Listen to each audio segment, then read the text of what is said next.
우리에게 생명을 주시며 우리를 보존하여 주신 그 은혜 또한 감사드립니다.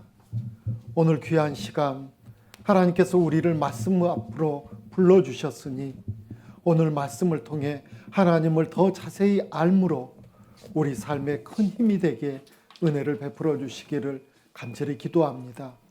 말씀을 들을 때 사람의 생각과 사람의 뜻이 아닌 하나님의 생각과 뜻으로 말씀을 받을 수 있게 우리를 지혜롭게 하여 주시기를 간절히 기도합니다. 시작하는 시간부터 끝나는 시간까지 하나님의 자비하신 손에 모든 것을 의지하오며 우리 주 예수님 이름으로 기도드렸습니다. 아멘. 네.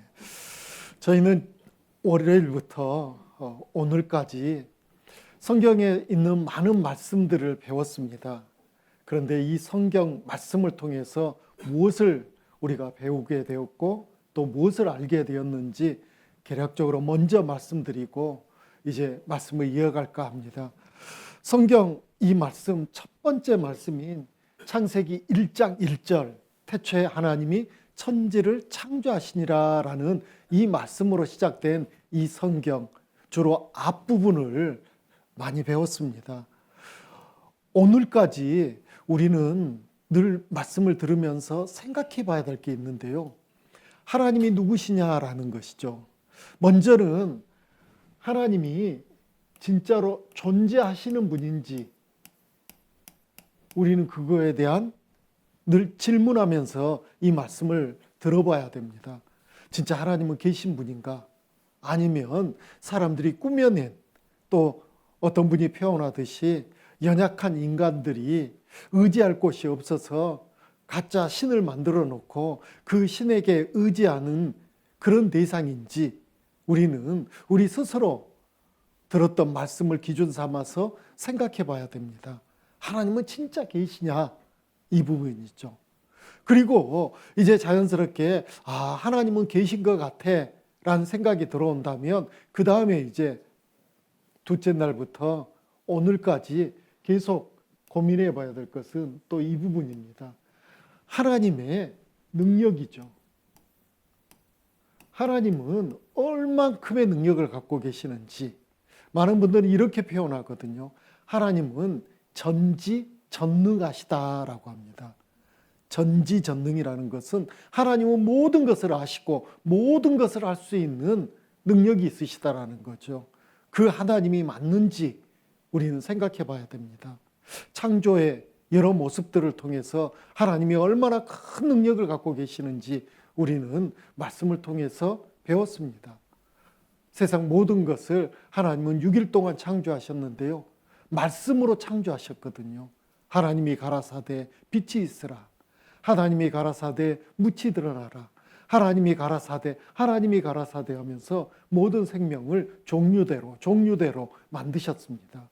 그런데 특별한 존재가 하나 있었죠. 사람이었습니다. 하나님이 자기 형상, 곧 하나님의 형상대로 지음을 받은 존재가 있는데 그 존재는 딱 하나 있습니다.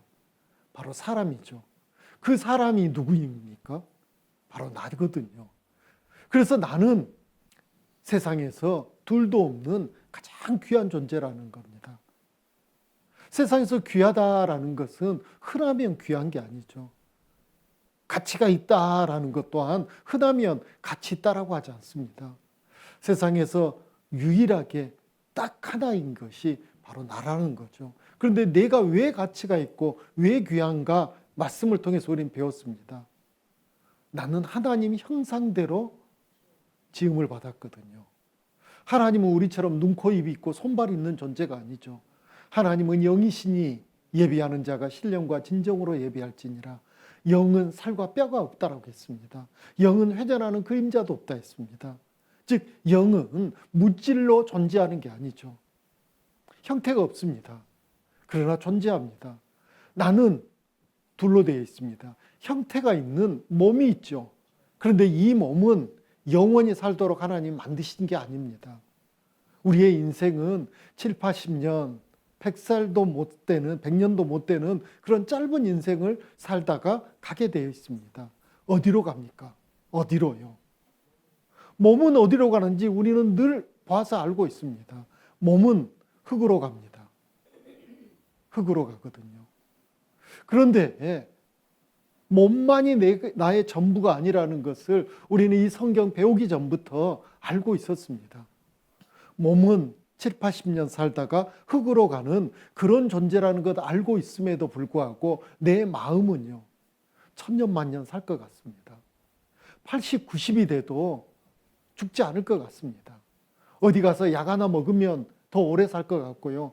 어디 가서 주사 하나 맞으면 더 오래 살 수 있을 것 같고요. 그런 마음으로 여전히 살고 있거든요. 그게 왜 그럴까요? 철이 없어서 그럴까요? 아니라는 겁니다. 우리는 이 몸은 오래 살지 못한다는 거 알지만 이 속에 들어있는 진짜 나, 그게 뭔지 몰랐는데 성경을 배워보니까 하나님이 자기 형상, 곧 하나님의 형상대로 사람을 창조했다는 그 말씀을 배우는 순간, 하나님이 형상대로 만들어진 뭔가가 내 속에 있었구나. 그게 바로 우리 예전 어른들이 말씀하시는 혼백이라고도 했고, 혼이라고도 했고, 영혼이라고도 했고, 부르는 이름은 다르지만, 그것이 진짜 나라는 것을 말씀을 통해서 이제 명확하게 알게 됐습니다. 내 속에 들어있는 그 영혼, 그것이 하나님 닮았기 때문에 하나님처럼 되고 싶어 하는 거죠. 하나님은 눈에 안 보입니다. 그래서 내 속에 있는 영도 눈에 안 보입니다. 하나님은 늙어 죽지 않는다고 우리 말씀을 통해 배웠습니다. 당연히 그렇죠. 그래서 내 속에 있는 영도 늙거나 병들거나 죽지 않아요. 늙고 병들고 죽는 것은 내 몸이고, 내 속에 들어있는 영은 늙거나 병들거나 죽지 않는데, 문제는 영이 고장났다라는 것을 말씀을 통해서 우리는 알게 되었습니다. 범죄하는 그 영혼은 죽으리라. 성경에서 죽음이라는 것은 소멸되고 없어지는 게 아니고 분리되는 거거든요. 언젠가는 내 몸과 영혼이 분리될 때가 있습니다. 나눠질 때가 있습니다. 그때 우리는 하나님을 보게 되거든요. 죄를 지은 영혼은 하나님을 볼 수 없는 그런 상태입니다. 하나님과 함께 할 수 없는 그런 상태입니다. 그런데 이제 말씀을 계속 배워보면 그런 고장난 영혼, 정말 죄 가운데 있는 더러운 영혼, 그 영혼을 하나님은 사랑하신다라는 거예요. 그 영혼이 잘 되기를 하나님은 원하신다라는 거예요. 그걸 우리는 어렴풋 알고 있었지만, 이제 말씀을 배워보시면, 그리고 말씀을 확인해 보시면, 하나님의 능력이 대단하시다는 걸 알 겁니다. 그리고 이 능력 가운데는 놀라운 게 하나님의 사랑이 얼마나 큰 사랑인지를 우리는 알게 됩니다. 누구를 향한 사랑이요? 고장나고 뭔가 문제가 있고 악하고 더러운 나를 향한 하나님의 놀라우신 사랑, 그 사랑이 있다는 것을 우리는 알게 됩니다. 그리고 그 사랑을 내가 받아들였을 때 하나님과 나는 새로운 관계를 맺습니다. 여기 대부분 이렇게 보니까 다 결혼하신 분들이에요. 결혼할 때 가장 결혼식에서 중요한 게 뭘까요? 필요한 음식이요? 그게 아니죠. 결혼식에서 가장 중요한 것은 혼인서약이죠. 신랑은 신부를 아내로서 맞아들이겠습니까? 했을 때 아니요. 그래버리면 그 결혼식은 끝나는 겁니다.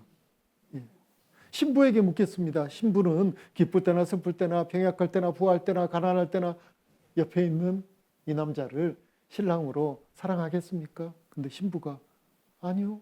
그러면 결혼식은 끝나는 거죠. 성립 자체가 안 되는 거죠. 그런데 네라고 큰 소리로 대답하고 받아들이면 그때부터서는 남남이 이제 뭐가 됩니까? 부부가 되거든요. 그렇게 되잖아요. 하나님은 우리를 사랑하신다고 사랑 고백을 계속하고 계셔요. 성경 말씀을 통해서. 그런데 우리는 그 사랑을 받아들이냐 마냐, 이건 또한 굉장한 중요한 문제가 되거든요. 그런데 이 하나님의 사랑을 모르면 받아들일 수 없어요. 그냥 여기서 내가 하나님, 저는 교회 다니는 사람입니다. 저 믿는 사람입니다. 그러니까 전 됐죠. 그건 내 양심이 아니라는 것을 알고 있을 겁니다. 그건 합당치 못하거든요. 모르는 것을 믿을 수 없고요. 모르는 것을 받아들일 수도 없습니다. 그래서 하나님의 사랑, 그 사랑이 무엇인지 이제 거듭되는 말씀을 들어보시면 아시게 될 겁니다. 자, 오늘은 이제 시작하는 말씀을 어떤 말씀으로 시작하냐면요. 이 말씀으로 시작하려고 합니다. 하나님이 우리를 간절하게 초대해 주시는 초대장입니다. 이사야서 구약성경 55장 1절로 3절 말씀 찾겠습니다. 이사야서 55장 구약 1035페이지쯤에 있습니다. 1절로 3절입니다. 이사야서 55장 1절로 3절. 예. 1절, 2절은 제가 읽도록 하겠습니다. 너희 목마른 자들아 물로 나오라. 돈 없는 자도 오라. 너희는 와서 사 먹되 돈 없이 값없이 와서 포도주와 젖을 사라. 2절입니다. 너희가 어찌하여 양식 아닌 것을 위하여 은을 달아주며 배부르게 못할 것을 위하여 수고하느냐. 나를 청종하라. 그리하면 너희가 좋은 것을 먹을 것이며 너희 마음이 기름진 것으로 즐거움을 얻으리라. 3절은 같이 읽도록 하겠습니다. 너희는 귀를 기울이고 내게 나와 들으라. 그리하면 너희 영혼이 살리라. 내가 너희에게 영원한 언약을 세우리니 곧 다윗에게 허락한 확실한 은혜니라. 예. 이 말씀 가운데에도 우리가 어떻게 들으면 이해가 잘 안 되는 말씀이 있어요. 포도주와 젖을 사랍니다. 그런데 그 포도주와 젖을 사는데 돈 없이, 값 없이 사라는 것이죠. 돈 낼 필요도 없다라는 겁니다. 그런데 반드시 사야 된다라고 하거든요. 그건 무슨 뜻일까요? 이 산다라는 것은 내 것으로 만드는 거죠. 우리가 마트에 가가지고 돈을 내고 물건을 사면 그 돈을 내기 전까지는 그 물건은 내 것이 아니었어요. 그런데 돈을 딱 지불하는 순간 그 물건은 내 것이 됐거든요. 하나님께서는 돈 없는 자도라는 거죠. 힘없는 자도, 어떤 사람도 다 와서 무엇을 해야 되냐면 값은 낼 필요는 없는데 반드시 사야 됩니다. 내 것으로 만들어야 되거든요. 무엇을요? 영원한 생명을요. 그래서 어떻게? 라는 질문 앞에 이제 3절입니다. 들으라겠습니다. 들으라. 그리하면 너희 몸이 영원히 산다라고 말씀하신 게 아니죠. 너희 영혼이 살리라. 영혼, 우리 속에 죄로 인해서 죽어버린 그 영혼, 고장나버린 그 영혼, 그것이 다시 살아나는 일이 일어나는데 어떻게 할 때 살아나냐면 들을 때죠. 무엇을 들으냐면 하나님의 말씀을 듣고 내가 그것을 받아들일 때, 그때 살아난다는 겁니다. 그래서 이게 어려운 것이냐? 아니라는 거예요. 너무너무 쉽거든요. 그리고 그것을 위해서 내가 많은 것들을 희생하고 지불해야 되냐? 그것도 아니라는 겁니다. 왜요? 이 3절 끝에 확실한 은혜라고 했거든요. 은혜. 은혜는 값없이 받는 거고 거저 받은 거고 자격 없이 받는 게 은혜이기 때문에 그 은혜예요. 그런데 교회 다니는 사람들이 입에서 그냥 쉽게 나오는 말이 이런 거거든요. 아, 오늘 은혜 받았습니다. 오늘 은혜 받았대요. 제가 제일 슬픈 이야기 하나 해드릴까요? 이런 성경 강연을 하다 보면 전해지는 주제 가운데 이런 주제가 있습니다. 우리 자신을 하나님 말씀 앞에 비춰볼 때가 있습니다. 하나님 말씀 앞에 우리 자신을 비춰보면 나는 꼼짝없이 지옥과 죄인이라고 하나님 지금 말씀하시거든요. 그런데도 그런 말씀 들으면서도 은혜 받았대요. 너 죽어서 지옥 간다 그 말을 하는데 아이고 은혜 많이 받았습니다. 그게 은혜입니까? 뭔지 모르니까 분별력이 없으니까 무조건 은혜 받았대요. 무조건 은혜 받았대요. 목사님이 재밌게 이야기해 주면 은혜 받았다 오고 뭔가 감동적인 이야기 들으면 은혜 받았다 오고. 그런데 성경이 말씀하시는 그 은혜는 그런 차원이 아닙니다. 성경이 말씀하시는 은혜, 이번 성경 강연을 통해서 우리가 꼭 받아야 될 은혜는 영원한 생명을 값없이 거저받는 그 은혜, 그것을 받으라고 하거든요. 근데 그게 뭔지도 모르면서 부스러기 같은 것에 은혜 받았다고 감사하고 끝나버린다면 하나님께서는 너무너무 속상해 하시죠. 너무너무 속상해 합니다. 병 낫는 것도 은혜는 맞습니다. 그러나 이 몸이 병이 나으면 몇 년이나 더 살까요? 천년만년 살까요? 영원히 살까요? 부스러기 같은 은혜죠. 하나님이 도와주셔서 남편 사업이 번창해가지고 갑자기 부자가 됐습니다. 그것도 은혜죠. 그런데 그 물질, 그 부함 얼마나 갈까요? 내가 얼마나 누릴 수 있을까요? 얼마 후에 다 놓고 가야 됩니다. 그것이 진정한 은혜일까요? 누구하고 갈등하고 싸우고 있었습니다. 교회에 나왔더니 마음이 풀어져가지고 서로 깔깔거리고 웃게 됐습니다. 그것도 은혜긴 은혜인데 그 좋은 사람과의 그 관계 얼마나 도대체 갈까요? 하나님은 그거 주시려고 우리를 이 자리에 초청한 게 아니라는 거예요. 이따 또 배우시겠지만 예수님은 그런 거 주시려고 십자가에 높이 달려 피 흘려 죽으신 게 아니라는 겁니다. 그런데 어리석은 사람들이 예수님의 그 공로, 십자가의 그 공로가 내 병 낫게 해주고 우리 집 부자 되게 해주고 사람 간의 갈등 해결해 주셔서 깔깔거리고 살 수 있게 해주신 거, 그것이 전부인 양, 그렇게 말한다면 예수님은 탄식하실 겁니다. 우리가 정말 이 말씀 앞에 나와서 우리가 받아야 될 은혜는 영원한 생명의 은혜를 받았냐라는 거예요. 영원한 생명의 은혜예요. 어떤 분이 또 그러더라고요. 저 받았습니다. 어떻게 받았는가요? 내가 이상하게 교회를 나가고 싶어지더라고요. 그래서 교회에 나갔더니 목사님이 엄청나게 환영해 주고요.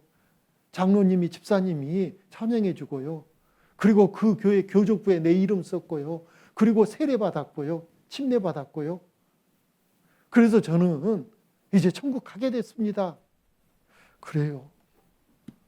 성경에 어디에 그런 말씀이 있던가요? 그러면 당황합니다. 참 믿는다니까요.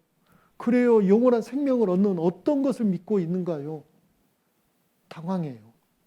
그런 분들 사실은 진리를 깨달았을까 생각하면 아닐 가능성이 너무 큰 거죠. 성경적이지 않거든요. 그래서 우리는 내가 믿고 있다면 그 믿음이 성경적으로 제대로 믿고 있는지, 아니면 내 마음에서 그냥 원하는 대로 엉터리로 믿고 있는지, 하나님이 인정해 주실 믿음인지, 내가 인정한 믿음인지, 그것 또한 우리는 살펴봐야 됩니다. 그래서 오늘 말씀을 쭉 들어보시고 이제 내일 모레 주일까지 쭉 말씀을 들어보시면 누구나 다 쉽게 알 수 있게 하나님이 말씀을 주셨거든요. 그래서 은혜인 겁니다. 그래서 은혜예요. 그래서 우리는 전해지는 말씀을 허투루 들으면 안 되고요. 정말 하나님이 오늘 내게 마지막으로 주신 기회다라고 생각하고 말씀을 들었을 때 놀랍게도 하나님이 그 말씀을 깨달을 뿐만 아니고 마음에서 믿어지게 해주시는 놀라운 역사가 우리 가운데 분명히 이번 한 주간 일어나리라고 믿습니다. 자, 이제 어떤 말씀을 전해드리려고 하냐면요. 어제 우리가 쭉 말씀을 배우는 가운데 어제 후반부에 이스라엘이라는 한 민족의 역사가 성경 창세기 12장부터 구약 성경 전체가 이제 그 이후에 전체가 역사라고 했습니다. 그 이스라엘의 역사를 배워야 되는 이유, 교훈을 받기 위해서 우리는 배운다고 했습니다. 그 이스라엘, 그 민족의 시조 할아버지가 누구였습니까? 아브라함입니다. 그 아브라함의 후손들이 이제 점점점 세력이 커지고 그렇게 해가지고 민족이 되고 그 민족이 나라를 이루고 그리고 어느 때는 강한 나라가 됐다가 어느 때는 또 아주 비참한 상태가 되는데요. 그 민족의 역사를 이 시간 이제 쭉 훑어볼 겁니다. 수천 년의 역사를 몇 분간에 걸쳐서 살펴보니까 졸면 어떻게 될까요? 졸면 막 몇백 년씩 흘러버립니다. 몇천 년 흘러버립니다. 그래가지고 참 갑자기 깨가지고 저게 뭔 말이요? 이렇게 되거든요. 그래서 졸지 마시고 들어보시면 조금만 딱딱하고 어려운 역사지만 그 역사 연대를 외울 필요 없고요. 왕의 이름을 외울 필요 없습니다. 그러나 그 이스라엘의 모습을 통해서 하나님과 그들의 관계, 어떤 관계였는지, 그리고 나는 지금 하나님과 나의 관계는 어떤 관계인지를 교훈받으시면 돼요. 그리고 나면 하나님이 그것을 통해서 우리의 마음에 큰 깨달음을, 또 큰 울림을 분명히 주실 겁니다. 그래서 역사를 이제 알려드리겠습니다. 표로 좀 설명을 해드리겠습니다. 만민 중에서 아브라함이라는 한 사람을 하나님은 선택합니다. 그리고 고향을 떠나겠죠. 어제 배우셨죠? 갈대 우리에 살고 있던 아브라함을 수천 킬로 떨어진 가나안 땅으로 이민 가게 합니다. 그리고 거기서 이제 자손들이 태어나게 되는데요. 그때 아브라함이 고향 땅을 떠날 때 나이가 몇 살이었냐면 70이 넘었습니다. 그런데 그 고향 땅 떠나서 하나님의 약속의 땅으로 들어갔는데 자식이 아직 안 생겨요. 고향 땅에서도 없었고 거기서도 없었고, 그러다가 자기 꾀를 내가지고 종을 통해서 아들 하나를 얻었는데 그 아들이 이스마엘이에요. 이 이스마엘의 후손들이 지금 아랍 민족의 조상이 되거든요. 이스마엘이. 그래서 지금 뭐 아랍에 있는 많은 민족들의 조상은 이 이스마엘의 후손들입니다. 그런데 하나님은 이스마엘을 인정 안 해주셔요. 왜냐하면 하나님은 아브라함의 부인 사라의 태에서 나오는 그 아들을 기다리라 했거든요. 드디어 아브라함이 100살이 되었을 때 몇 살이요? 100살. 우리 어르신들 100살에 애 낳는다는 거 생각만 해도 우습죠. 사람의 힘으로는 도저히 아이를 낳을 수 없어요. 경수가 다 끊어진 노인인데 갑자기 사라가 100살에 아이를 낳고 젖을 먹이려요. 그때 태어난 아이의 이름이 이삭이에요. 그 이삭이 어느 정도 컸을 때 하나님은 이삭마저 바치라 했고, 그 시험을 통과하고 나니까 이삭이 장성해서 이제 쌍둥이를 낳습니다. 에서와 야곱. 그런데 이 에서는 그림에서 보이시는 것처럼 사내답게 생겼습니다. 힘이 있습니다. 용맹스럽습니다. 그래서 성경에서 에서는 들사람이라, 털이 많은 사람이다, 이렇게 하는데요. 장자니까 하나님의 축복을, 장자권을 사모해야 되는데 경홀히 여겼다라고 성경은 말씀합니다. 야곱, 얍사하거든요. 이름 자체가 그래요. 발 뒤꿈치를 잡고 태어났거든요. 쌍둥이인데. 그런데 이 야곱은 보시는 것처럼 형과 비교하면 너무나 왜소합니다. 그런데 이 야곱은 늘 하나님의 축복을 사모해요. 그래서 그게 지나쳐가지고 형을 속이고 아버지를 속여서 축복을 받아요. 아버지로부터. 그래서 그냥 넘어가겠습니까? 하나님이 그에게 벌을 줍니다. 그래서 바담 아람이라는 곳에서 외삼촌에게 정말 죽을 고생을 하고, 그렇게 하다가 야곱이 다시 고향 땅으로 돌아오게 되는데요. 돌아올 때 자녀를 한타스를 낳습니다. 12명. 12명을 낳는데요. 한 부인으로부터 12명을 낳았으면 얼마나 좋았겠습니까? 예, 4명의 부인으로 자녀가 태어납니다. 부인이 4명이면 이 집안 조용할까요? 시끌시끌할까요? 예, 시끄러운 게 정상이죠. 부인이 4명인데 그 집안이 바람 잘 날이 없죠. 또 야곱이 이 12아들들 가운데 특별히 11번째인 요셉을 편애를 했어요. 특별히 사랑했습니다. 그러니 형들이 이 요셉을 좋아했을까요? 미워하죠. 그래서 그 미움 끝에 요셉을 죽이려고 했다가 그래도 동생인데 어떻게 차마 못 죽이고 애굽으로, 지금 이집트로 팔아버립니다. 종으로 팔아버려요. 그래서 요셉이 졸지에 아버지 사랑받고 살다가 애굽 나라로 종으로 팔려옵니다. 그 팔려왔을 때 그 후손들이 애굽에 살 것도 놀랍게도 창세기 15장 13절 14절에 보면 아직 요셉이 태어나기도 전에, 애굽으로 그 가족들이 끌려가기도 전에, 내려가기도 전에 하나님 미리 말씀하셔요. 이스라엘의 역사는 먼저 기록되고 기록된 대로 이루어지는 놀라운 역사라겠죠. 창세기 15장 13절에 여호와께서 아브라함에게, 처음 이름이 아브람입니다. 나중에 아브라함으로 이름을 바꿔주는데 아브람이라는 이름의 뜻은 그냥 이렇게 대가족의 가장 정도의 뜻을 갖고 있는데 아브라함으로 이름을 바꿔줬을 때 그 이름의 뜻은 열국의 아비, 모든 민족의 아비가 된다라는 그런 이름의 뜻이 있거든요. 이때는 아직은 아브라함입니다. 아브라함에게 이르시되 너는 정령이 알라 내 자손이 이방에서 객이 되어 그들을 섬기겠고 그들은 400년 동안 내 자손을 괴롭게 하리니 그 섬기는 나라를 내가, 여기 나는 하나님입니다. 하나님이 징치할지며 벌을 준다라는 겁니다. 그 후에 내 자손이 큰 재물을 이끌고 나오리라 라고 이렇게 예언해 주셨는데 요셉 때 그 예언이 이루어져요. 그리고 이제 모세 때 이 약속했던 이 일들이 그대로 이루어집니다. 놀라운 역사가 일어나는 거죠. 요셉 때 갔던 그들은 요셉이 애굽에서 나중에 총리가 되셔가지고 총리의 가족이니까 얼마나 대접받았겠습니까? 대접받고 떵떵거리고 살다가 요셉이 죽고 나니까 그 권세가 오래 못 갔거든요. 이제 왕이 새로 바뀌고 요셉을 모르는 왕이 그 민족들을 핍박합니다. 종삼아 버리거든요. 그래서 400년 동안 노예 생활을 하다가 그들이 간절하게 하나님께 기도하니까 하나님이 모세라는 선지자를 보내줘가지고 그들을 애굽에서 이제 나오게 합니다. 가나안 땅으로 다시 돌아갈 수 있게 하거든요.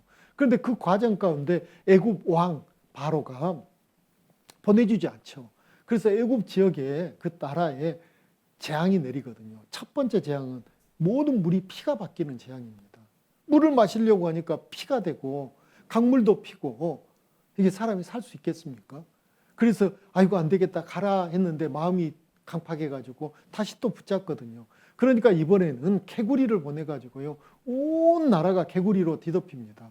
밥상 위에도 개구리가 앉아가지고 개굴 하고 저녁에 자려고 해도 침상 가운데 개굴 하니까 이게 사람이 살겠습니까?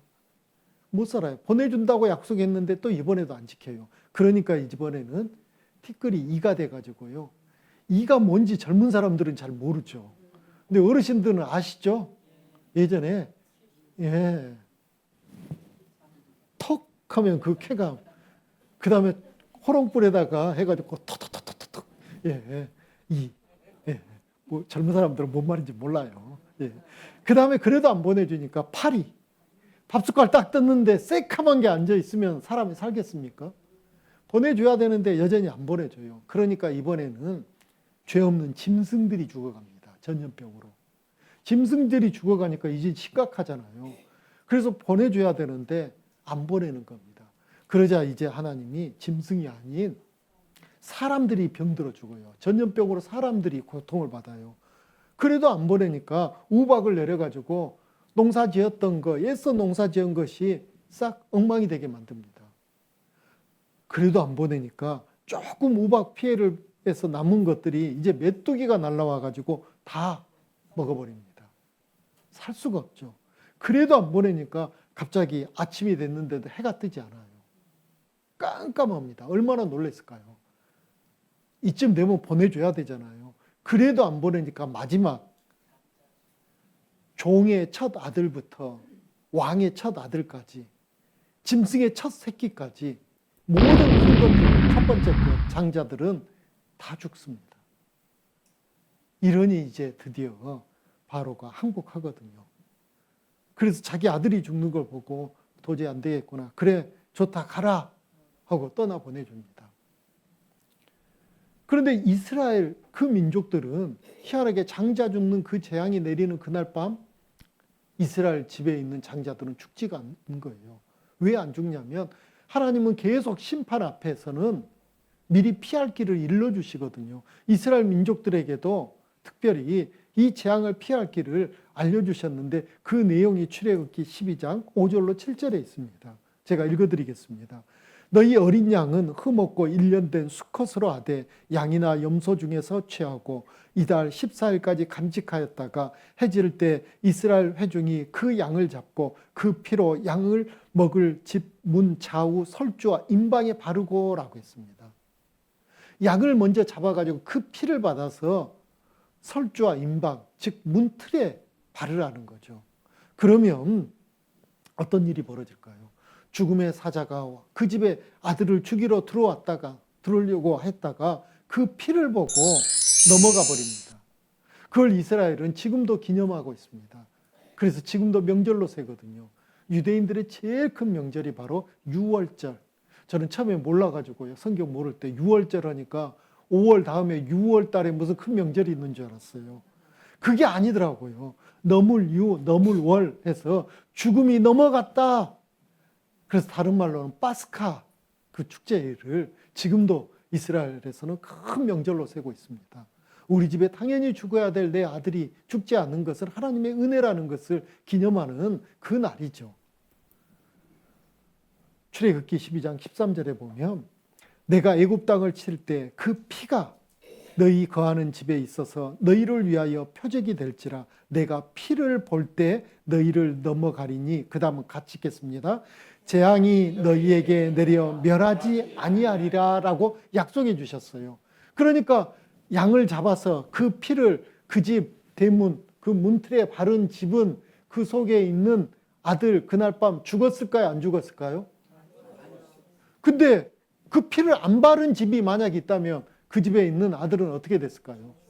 죽었죠. 왜 핍니까? 아이고 징그럽게 꼭 이쁘게 꽃을 좀 장식하면 좋을 텐데 왜 하나님은 피라고 계속할까요? 그 피는 생명을 뜻하거든요. 그날 전날 죽은 그 어린 양, 그것은 그 집에 있는 아들 대신 죽었다라는 것을 표하는 거죠. 그걸 기념하는 거거든요. 이스라엘은 지금도. 그래서 그들이 이제 애굽에서 이제 나오게 됩니다. 그 나올 때 하나님은 또 이상하게 육지길로 가면 10하루면 갈 수 있는 북쪽 길이 있는데 북쪽으로 인도하시는 게 아니고요. 갑자기 동편으로 인도하시는 거예요. 그쪽은 어디 무엇이 나오냐면 홍해바다가 나오거든요. 홍해바다 앞에 있을 때 놀라운 일이 벌어집니다. 그 바로 그 애굽의 왕이 마음이 또 바뀌어요. 이스라엘에 있는 사람들을 다 풀어주고 보내고 났더니 그 애굽 나라에서 힘들고 어려운 일을 다 누가 해야 돼요? 애굽 사람들이 해야 돼요. 자기들이 해야 돼요. 그러니까 이제 힘들어 또 죽는다고 하거든요, 백성들이. 그러니까 안 되겠다. 다시 가서 잡아오자. 그들 어디 갔을까 했더니 이 바보 같은 것들이 북쪽으로 바로 가면 금방 가나안 땅으로 가는데 엉뚱하게 서쪽으로 간다네. 얼마나 반가웠을까요? 야, 서쪽으로 가면 끝에는 바다가 있는데 걔들 꼼짝없이 갇혀 있겠구나. 빨리 가서 잡아오자 해가지고 애굽에 있는 모든 병거들을 다 소집하고 모든 군대를 동원해가지고 잡으러 갑니다. 이스라엘 사람들 앞에는 홍해 바다가 있죠. 뒤를 돌아봤더니 뿌연 먼지가 일어나요. 바로가 자기들 잡아올 줄 알고 있거든요. 그러자 그들은 어땠을까요? 하나님께 대한 감사가 아니고요. 모세를 원망했어요. 애굽에 매장지가 없어서 우리를 여기까지 막 하면서요. 그런데 놀랍게도 하나님은 동풍을 밤새도록 불게 해가지고요. 홍해 바다를 쫙 가릅니다. 그리고 그 바다를 마르게 해서 마른 땅처럼 홍해 바다를 건너서 애굽 땅을 떠나온 일이 출애굽기에 기록되어 있습니다. 놀랍죠. 성경은 사실을 기록한다고 했습니까? 신화와 전설 같은 일을 기록한다고 했습니까? 사실을요.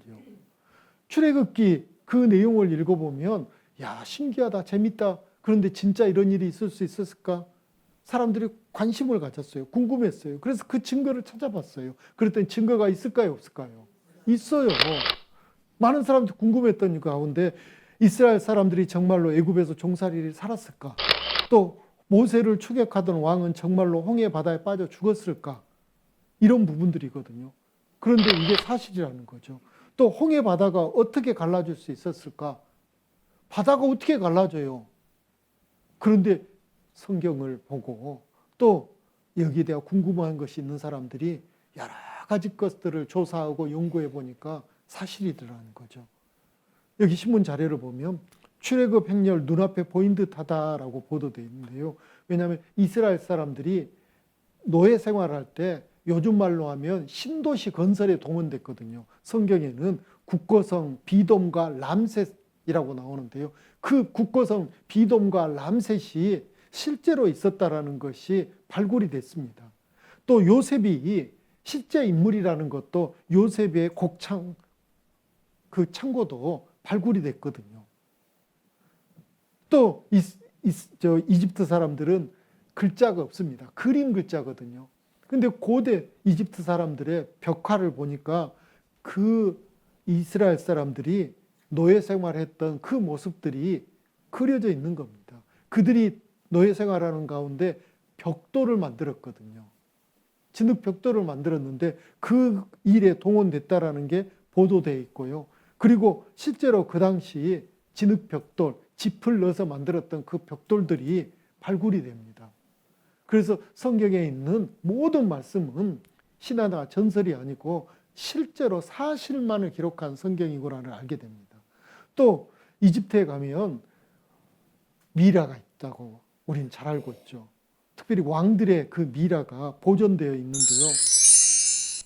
여기가 지금은 이제 미라가 새로운 박물관을 멋지게 지어가지고 옮겼답니다. 근데 예전에는 미라만 보관하는 박물관이 있었는데요. 그 안에 미라를 쭉 조사해 보니까 특별한 미라가 하나 있었습니다.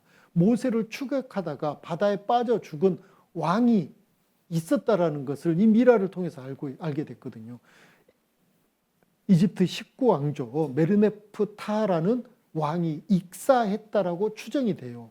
왜 그러냐면 그 홍해에 빠져 죽은 메르네프타 그 왕은 다른 미라들하고 다르거든요. 어떤 다름이 있냐면 보통 이집트의 미라는 모두 젓갈색을 띠고 있는데 이 미라는 흰색이고 두 번째는 얼굴의 모양이 많이 일그러져 있으며 눈썹을 물감으로 그린 흔적이 있고 귀가 무엇이 고기인가에 뜯어먹힌 듯하고 몸에 소금기로 덮여 있고 그래서 이런 것들을 보니까 아 이게 익사했던 왕을 급히 꺼내서 미라를 만들었구나 라고 추측할 수 있죠. 바로 이 모습입니다. 눈썹이 없어졌죠. 어떻게 왕의 그때 이집트 왕은 신으로 생겼거든요. 신의 눈썹을 뽑아버릴 수 있겠습니까? 흰색 소금기가 있고 얼굴이 많이 잉그러졌고 귀가 물고기에게 딱 뜯어먹힌 그런 자국이 있거든요. 또 발도 고기가 다 뜯어먹어버리는 그런 모습이 있습니다. 그래서 아, 이 왕은 특별한 왕이구나. 물에 빠져 죽은 왕이구나 알게 됐습니다. 그리고 이 왕의 결정적으로 비문에 이런 내용이 써 있거든요. 이스라엘은 없어졌고 그 후손은 더 이상 존재하지 않는다라는 내용이 있는 거 보아하니 이 왕이 모세를 추격하다가 홍해 바다에 빠져 죽은 왕이 맞구나라는 걸 알게 됐고요. 또 홍해 바다 속을 탐사하다 보니까 놀랍게도 모세를 추적했던 이스라엘을 추적했던 그 왕들의 병거 바퀴가 발견된 거죠. 이렇게 홍해 바다 안에서 제가 그 영상을 잠깐 보여드리도록 하겠습니다.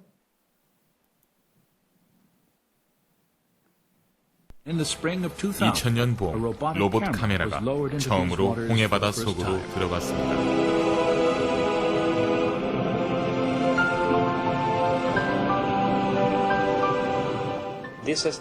우리가 무선 조종 카메라를 가지고 그곳에 들어간 것은 처음 있는 일이었습니다. 로봇 카메라 조사를 통해 많은 산으로 덮인 인위적인 모양과 형태의 물체를 발견했습니다. 그것은 산호 형태의 아치 모양과 큰 원판 모양의 엉켜진 조각들이었습니다. 이제 우리는 카메라를 이동시켜서 기이한 형태의 모양을 탐사하려 합니다. 이 모양들은 한 곳에서뿐만 아니라 여러 곳에서 계속해서 발견되어집니다. 우리는 전차 축과 허브 그리고 바퀴 같은 것들을 보았습니다. 이것은 자연적인 모습의 산호가 아니라 어떤 인공물에 산호가 붙어 자란 것으로 보입니다. 그리고 그것들은 전 세계 어느 곳에 있는 산호의 형태와도 달라 보였습니다. 처음 탐사 때 한 가지 특이한 형태의 물체가 바다 밑바닥에 있었습니다.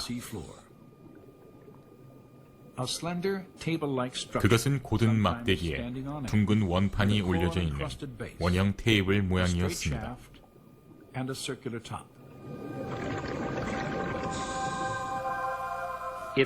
그것은 정확히 90도의 각도로서 차축과 바퀴 사이의 각도와 같았습니다.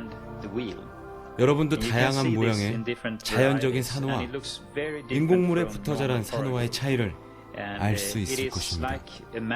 네, 우리가 조금만 관심을 가지면 아직도 많은 증거들을 하나님은 우리 곁에 주셨습니다.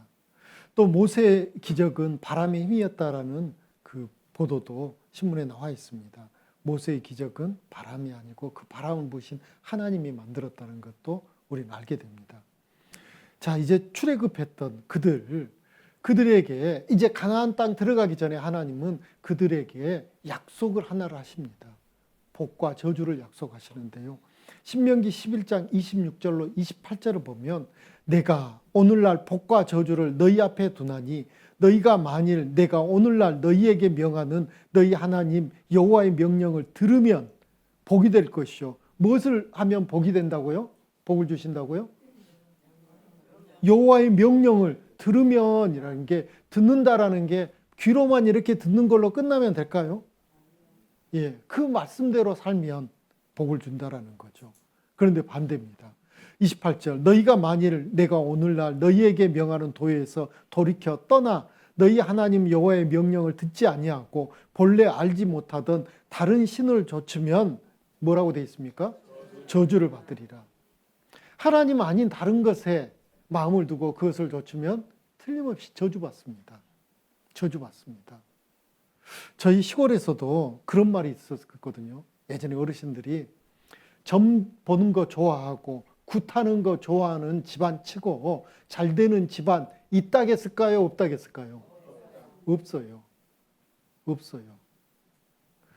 그런 걸 가까이 한 사람 치고 건강하게 기쁜 마음으로 잘 사는 사람 거의 없습니다. 하나님은 일반으로 모든 사람에게 주신 큰 원칙이 있거든요. 하나님을 따르지 않고 하나님 말씀대로 살지 않고 그리고 엉뚱하게 다른 신을 좇으면 저주받습니다. 그게 다른 종교를 제가 비하하거나 뭐 판단하려는 그런 마음은 전혀 없습니다. 지도를 하나 딱 보십시오. 자연재해가 엄청 많고요. 그리고 정말 그 사는 것도 힘들게 사는 나라들 보면 대부분 그 나라들은 우상이 가득합니다.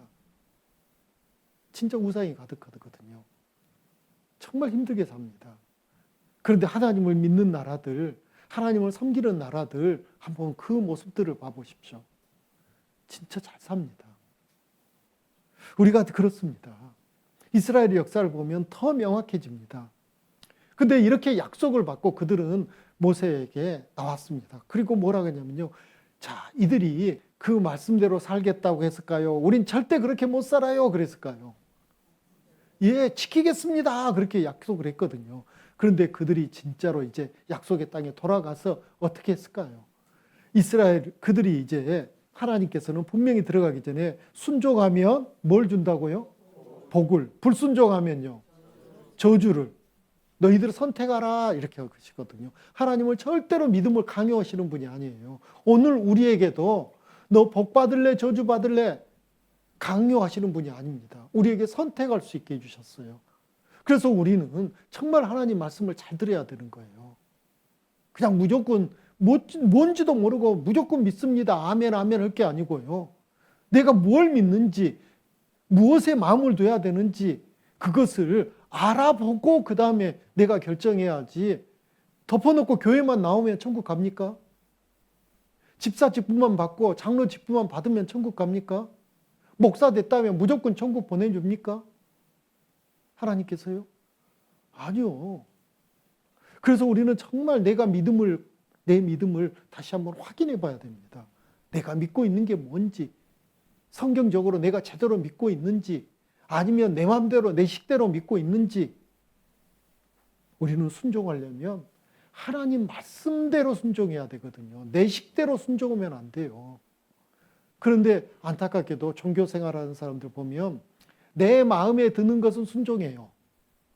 내 마음에 안 드는 것은 불순종해요. 그러면서 순종했던 몇몇 가지를 붙잡고 하나님 저는 하나님 뜻대로 사는 믿는 그리스도인 맞죠? 하면 하나님 뭐라 하실까요?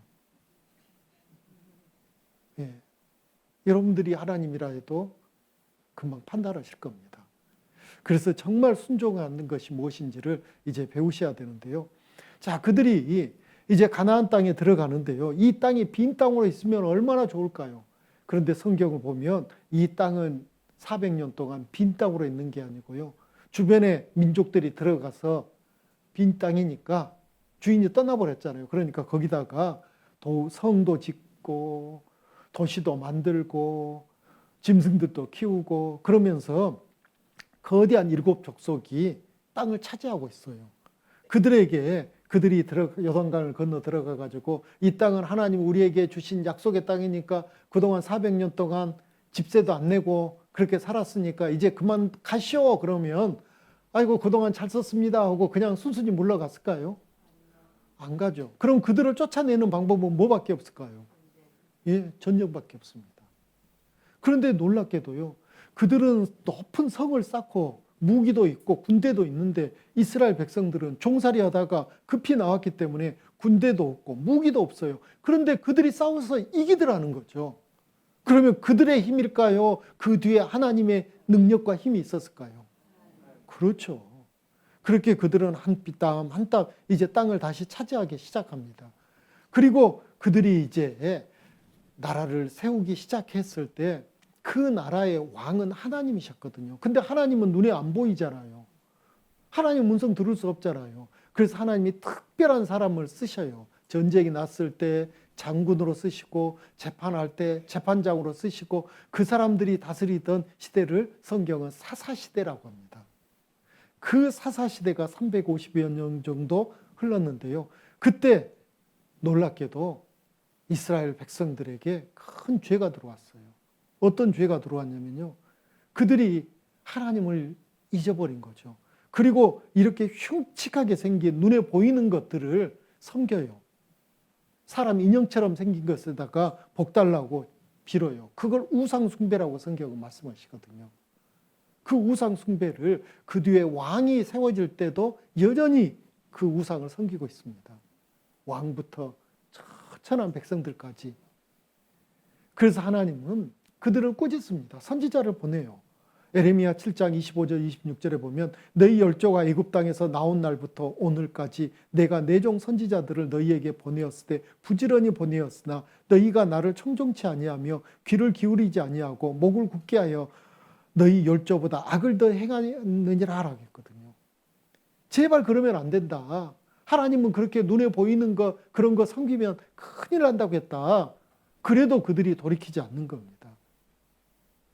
그들은 왕을 구해요. 그래서 하나님은 또 왕을 줘봤어요. 첫 왕이 사울왕, 두 번째 왕이 다윗왕, 세 번째 왕이 솔로몬이에요.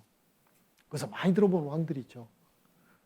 하나님은 왕도 주라 하니까 세워줘 보고 하는데도 특별히 솔로몬에게는 사람이 누릴 수 있는 모든 부귀 영화를 다 누리게 해줬어요. 그럼에도 불구하고 솔로몬이 노년에 우상을 섬겨요. 그걸 허락해버리거든요. 그러자 하나님은 솔로몬이 죽고 나자 이스라엘을 둘로 쪼개버립니다. 우리 지금 남북한 쪼개져 있는 것처럼.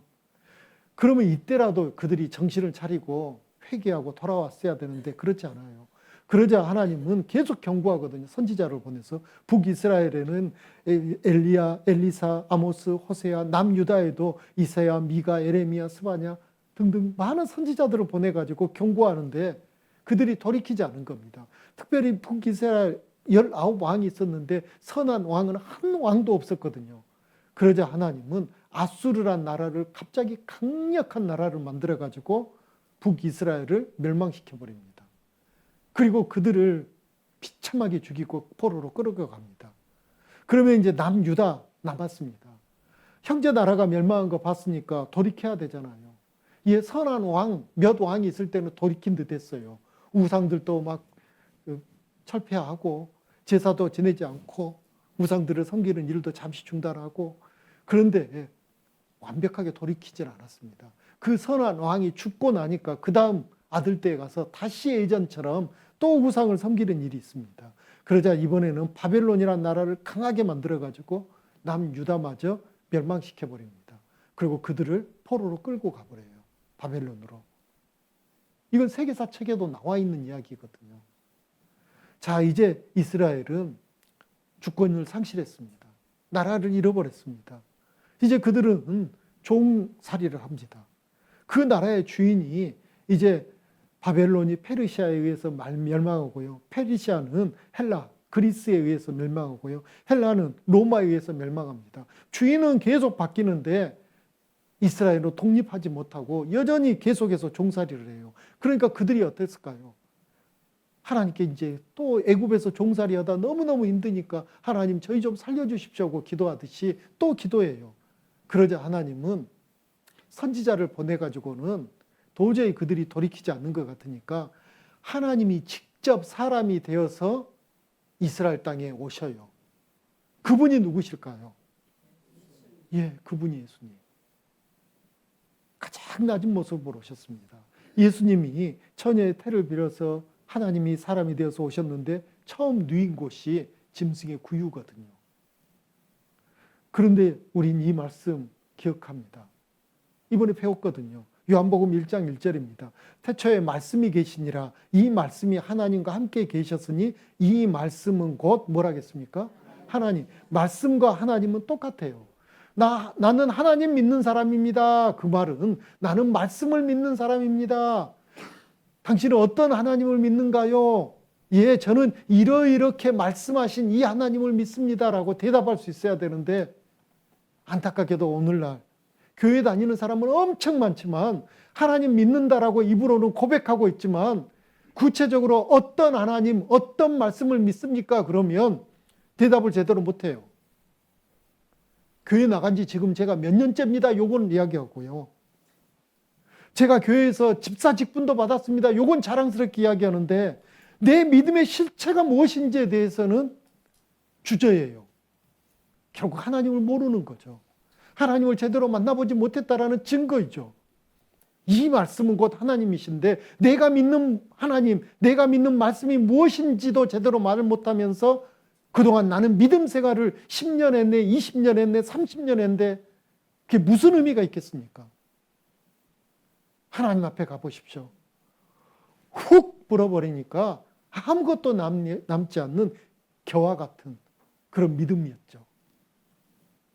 말씀으로 하나님이 우리 가운데 역사하십니다. 그런데 더 놀라운 말씀이 요한복음 1장 14절.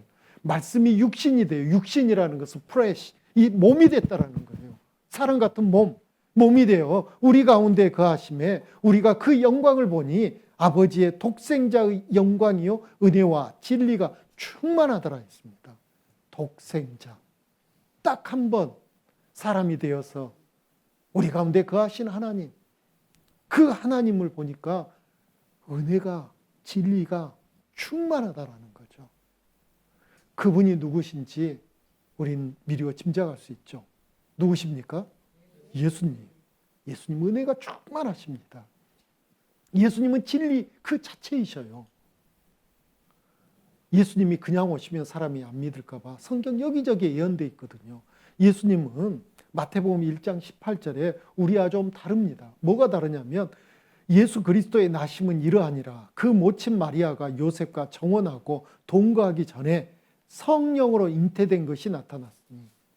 그러니까 모든 우리는 아담의 씨, 즉 남자의 씨로 태어났는데 예수님은 남자와 상관없이 태어났다는 거죠. 남자의 씨로 태어난 게 아닙니다. 이걸 미리 말씀해 주셨거든요.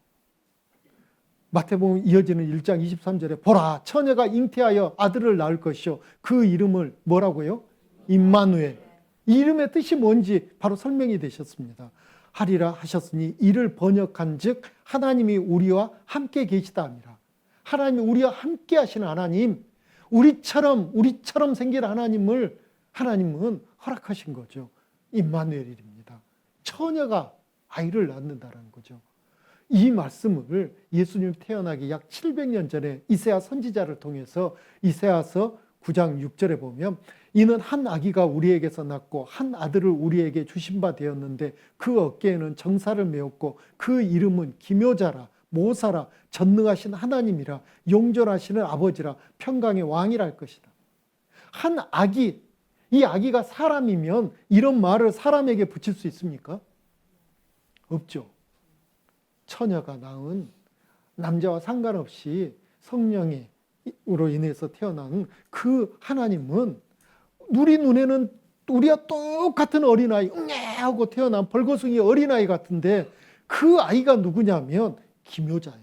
놀라운 능력을 갖고 있고 지혜가 뛰어난 모사고요. 능력이 뛰어난 전능하신 하나님이라고 했거든요. 그 처녀가 낳은 그 아이가요. 영존하시는 아버지, 평강의 왕. 그 아이가 2000년 전에 이 땅에 태어났습니다. 하나님은 이 예수님이 오실 것을 아담 하와가 죄를 짓고 벌을 받을 때 말씀해 주셨거든요. 마귀에게 벌을 줄 때, 뱀에게 벌을 줄 때 내가 너로 여자와 원수가 되게 하고 너의 후손도 여자의 후손, 여자의 후손이 누군지 아시겠죠? 이제 남자와 상관없이 태어난 유일하신 한 분, 예수님. 원수가 되게 하리니라 했거든요. 여자의 후손은 내 머리를 상하게 할 것이오 라고 했습니다. 아브라함의 후손으로 오신다고 또 약속되어 있습니다. 너를 축복하는 자에게 내가 복을 내리고 너를 저주하는 자에게 내가 저주하리니 땅의 모든 족속이, 모든 족속 속에 저와 여러분이 지금 들어갑니까? 안 들어갑니까? 예. 족속이 너를 인하여 복을 얻을 것이니라. 아브라함의 후손, 그 사람을 인해서. 그래서 마태복음 신약성경 첫 번째 성경에 아브라함과 다윗의 자손 예수 그리스도의 세계라. 예수님의 족보가 기록된 겁니다. 하나님 약속이 있으시니까요. 그리고 아브라함의 후손들 중에서 야곱의 후손으로, 야곱 자녀가 몇이라겠습니까? 12명이잖아요. 그 12명 중에 유다의 후손으로, 12아들 중에 그 유다의 후손으로 오시겠다라는 그 약속의 예언이 그대로 이루어지거든요. 유다의 후손도 많습니다. 그 중에 이세의 후손으로 오신다라는 그 약속이 점점점 좁혀지는 거죠. 그리고 이세의 아들이 8아들이나 있거든요. 그 중에 다윗의 후손으로 점점점 좁혀지는 겁니다. 그리고 예수님이 태어날 땅도 미가서 5장 2절에 보면 유대 땅 베들레헴 에브라다야, 너는 유다 족속 중에 작을지라도, 진짜로 작은 도시거든요. 조그만 시골 동네입니다. 이스라엘을 다스릴 자가 내게로 나올 것이라. 그는 근본은 상고의 태초니라. 상고의 태초가 누굽니까? 하나님이 사람이 되어서 유대 땅 베들레헴에 태어나신다라고 성경은 예언되어 있습니다. 그렇게 예언된 대로 예수님이 응애하고 처녀의 뱃속에서 이렇게 태어나셨습니다. 우리가 똑같은 모습으로요. 그런데 30년쯤 돼서 청년이 되었을 때부터 사람의 힘으로는 도저히 할 수 없는 일들을 행하셔요. 그 일이 뭐냐면요. 물을 포도주로 바꿔버리기도 하고요. 어떻게 사람이 물을 포도주로 바꿀 수 있어요? 또 귀신 들린 자를 말씀 한마디로 귀신을 쫓아내는 일도 하셔요. 영의 세계도 다스리시거든요. 또 안진뱅이를 일으키고요. 귀머거리에 귀를 열어서 소리를 들을 수 있게 해주시고요. 또 소경의 눈을 뜨게 해주고요. 어떻게 사람이 그렇게 말씀 한마디로 그렇게 할 수 있냐고요. 또 그 당시 문둥병은 요즘은 한센병이라고 하죠. 성경에는 문둥병이라고 표현되어 있어서 요즘은 그런 단어 쓰지 않지만 제가 그대로 쓰겠습니다.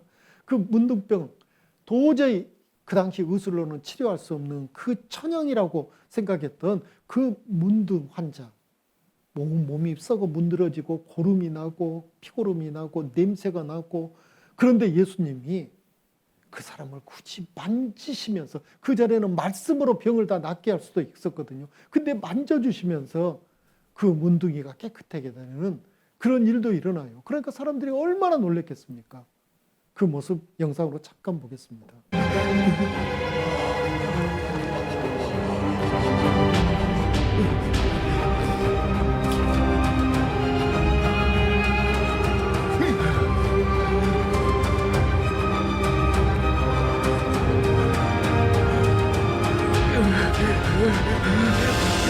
Lord, if you are willing, you can make me clean. I am willing. Be cleansed.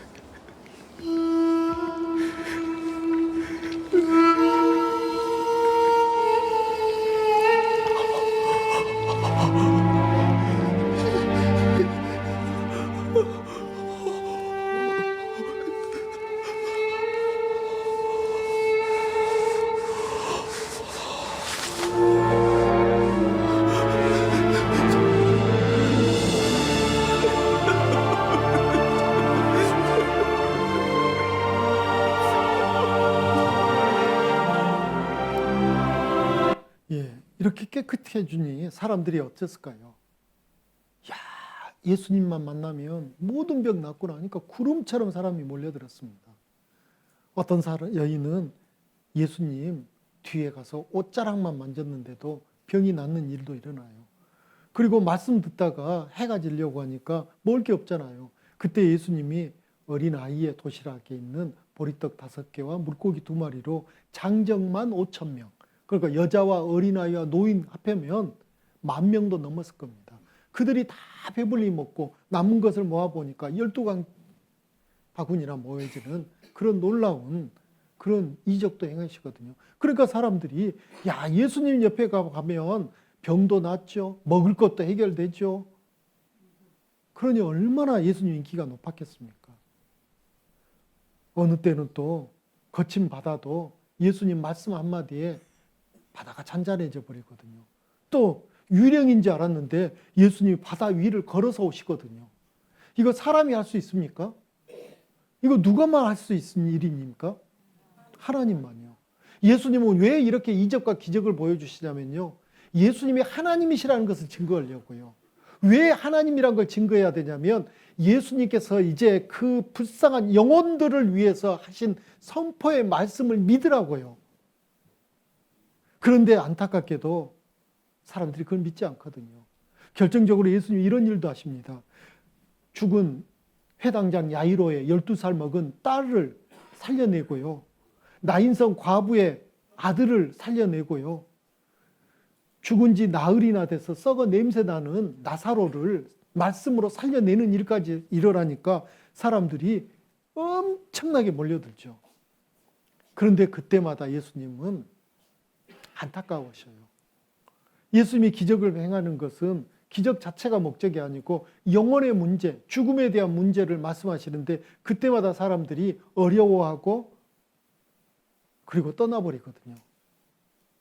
예수님이 이런 말씀도 하셔요. 수고하고 무거운 짐진 자들아 다 내게로 오라. 내가 너희를 쉬게 하리라. 그래서 마음 아프고 힘든 사람들을 예수님이 모였습니다. 옷자락만 만져도 병이 낫는 일이 있고요. 남편 5을 버리고 6번째하고 살고 있는 이 죄 많은 여인도 예수님 만나서 영혼의 문제가 해결되기도 하고요. 간음하다가 현장에서 잡힌 이 여인도 예수님 앞에서 그 죄가 용서되는 그런 일도 있고요. 돈만 하고 살았던 사람이 갑자기 예수님의 제자가 되는 그런 일도 일어나고요. 그런데 예수님이 도저히 사람들이 귀에는 이해되지 않는 말씀도 하거든요. 나와 아버지는 하나이니라. 예수님과 하나님이 하나라는 말씀을 하셔요. 진짜로 예수님을 제대로 아는 사람은 이 말씀 앞에 탐복했을 겁니다. 맞습니다 했을 거예요. 예수님이 그간 하신 일을 보니까 사람이 할 수 없고 하나님이 하신 일을 예수님이 하시는 거 보니까 예수님은 하나님 맞습니다 해야 되는데 불경하다 이렇게 예수님을 비난하는 사람들이 생겨요. 성경 여기저기 보면 예수님은 근본 하나님의 본체시라 했고 사람의 모양으로 나타난 하나님이라는 말씀이 있거든요. 그런데 그들이 왜 예수님을 또 미워하고 죽이냐면요. 예수님 능력이 많으니까 독립시켜 줄 줄 알았거든요. 로마 박살낼 줄 알았거든요. 그런 정치적인 말을 하면 예수님은 떠나버리시거든요. 그리고 계속해서 예수님은 너희 영혼의 문제를 생각해봐라. 영혼의 문제를. 죽음에 대해서 생각해라. 그러니까 사람들이 기분 나빠하는 거예요. 듣기 싫어하는 거예요. 그래서 결국 어떻게 했을까요? 그들이 예수님을 빌라도 앞에 끌고 갑니다. 불법 재판을 해요. 그들이 몰랐거든요. 이 죄는 이 세대의 관원이 하나도 알지 못하였나니 만일 알았다면 영광의 주를 십자가에 못 박지 아니하였으리라. 몰랐어요. 눈이 어두워져 버렸어요. 그래서 예수님이 그들에게 이제 진리의 핵심을 이야기하거든요. 어느 날 찾아온 그 관원에게 바리새인에게는 천국을 어떻게 가냐면 진실로 내게 이르노니 사람이 거듭나지 아니하면 하나님 볼 수 없느니라. 거듭나야 된대요. 거듭나야 되는데 이 관원, 성경은 이 사람을 니고데모라 합니다. 거듭남이요? 또 태어나야 된다고요? 내가 이렇게 늙었는데 우리 어머니 뱃속에 들어갔다 또 나와야 된다고요? 말도 안 되네. 이해를 못하는 거예요. 오늘날 많은 교회 다니는 사람들, 믿는다는 사람들에게 거듭나야 됩니다. 그러면 뜻인지 그게 뭔 말인지 모르는 사람들이 안타깝게도 너무너무 많거든요. 거듭남이 뭔지 설명해 보세요. 그러면 설명도 못 해요. 그냥 교회 다니는 거 믿는다고 말하는 게 그렇게 말했던 게 거듭난 거 아닌가요? 진짜 그걸까요? 알지도 못하면서 믿는 척하는 거죠. 그러면서 천국 가고 싶은 마음이 있어서 천국 가려고 하니 마음이 늘 불안한 거죠. 이 니고데모 유대 관원이었는데 이 말이 무슨 말인지 몰랐습니다. 그리고 예수님이 바리새인들을 특히 경건하게 오늘날로 온다면 교회 열심히 다니는 사람들을 비난하거든요. 회칠한 무덤 같다라고 표현합니다. 그리고 뱀들아, 독사의 새끼들아 라고 그들을 책망하거든요. 그러니까 그 말을 들은 바리새인들 기분이 어땠을까요? 정말로 싫었죠. 모멸감을 느꼈죠. 우리 열심히 하나님 말씀대로 살려고 노력했으니 예수님이 칭찬해 줄 줄 알았는데 칭찬 안 하시는 거예요. 그리고 막 꾸짖는 거예요. 예수님이 그들이 미워서 꾸짖었겠습니까? 아니죠. 그들이 불쌍하니까요. 교회는 어려서부터 열심히 다녔는데 믿는다고 입으로 그렇게 다짐하고 외치는데 믿음의 실체가 없어요. 실상이 없는 겁니다. 그러니 더 안타까운 거죠. 나쁜 짓만 하고 죄만 짓고 살다가 지옥 간다면 뭐 그럴 수 있죠. 그런데 착하게 살면서 하나님 믿는다고 하면서 믿음의 실체가 없이 그렇게 있는 모습을 보고 너무 안타까우신 거죠. 그래서 제발 정신 차리라고 꾸짖는데도 그들이 소리키지 않는 겁니다.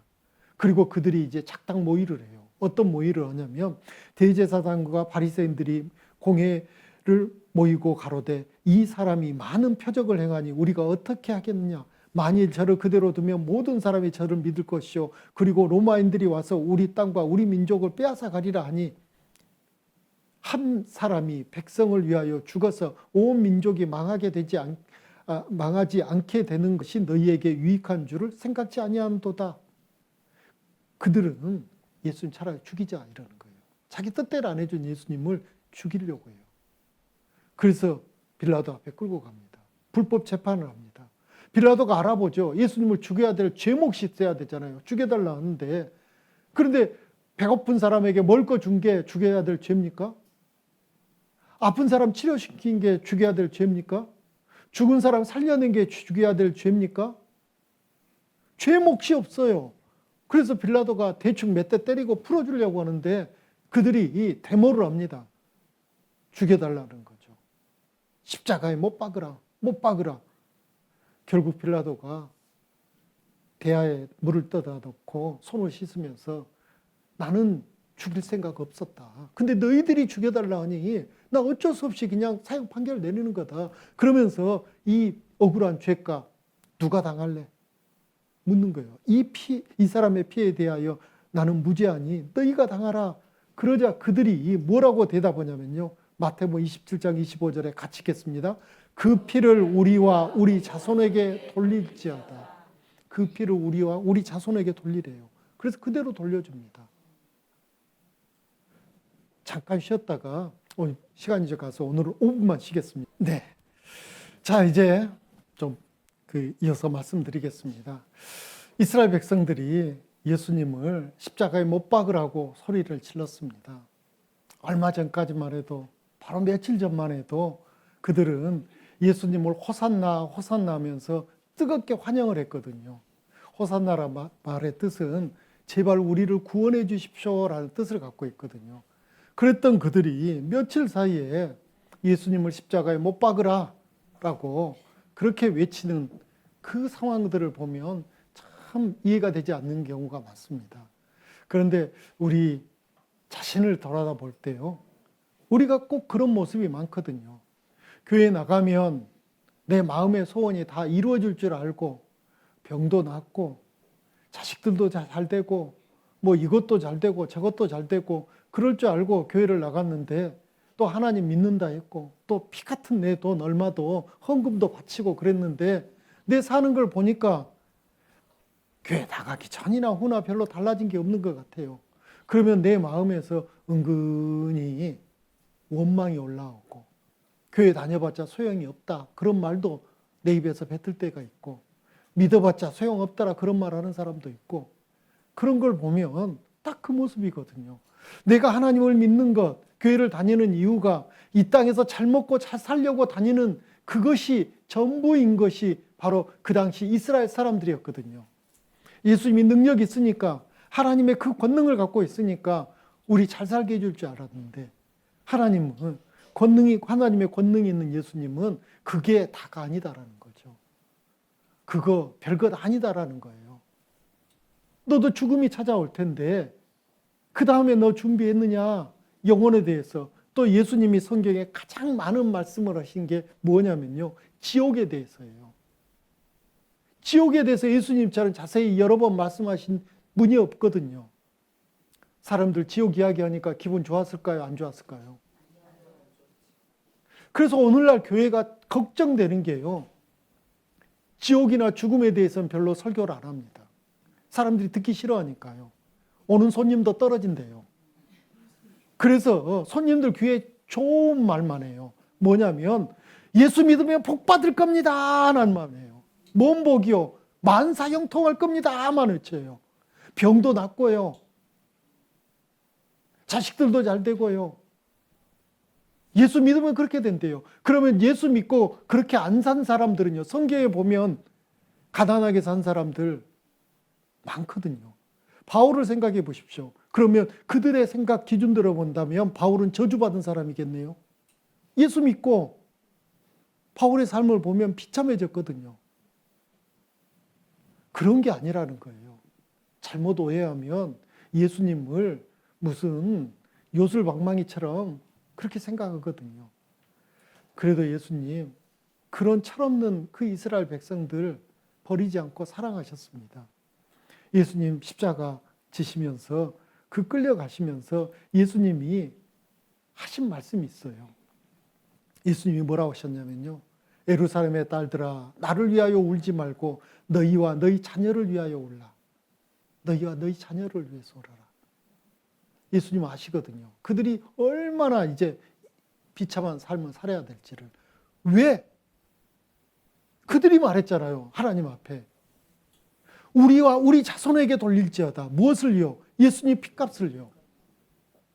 하나님은 그 말 그대로 들으시고요, 문자 그대로 대갚아 주셔요.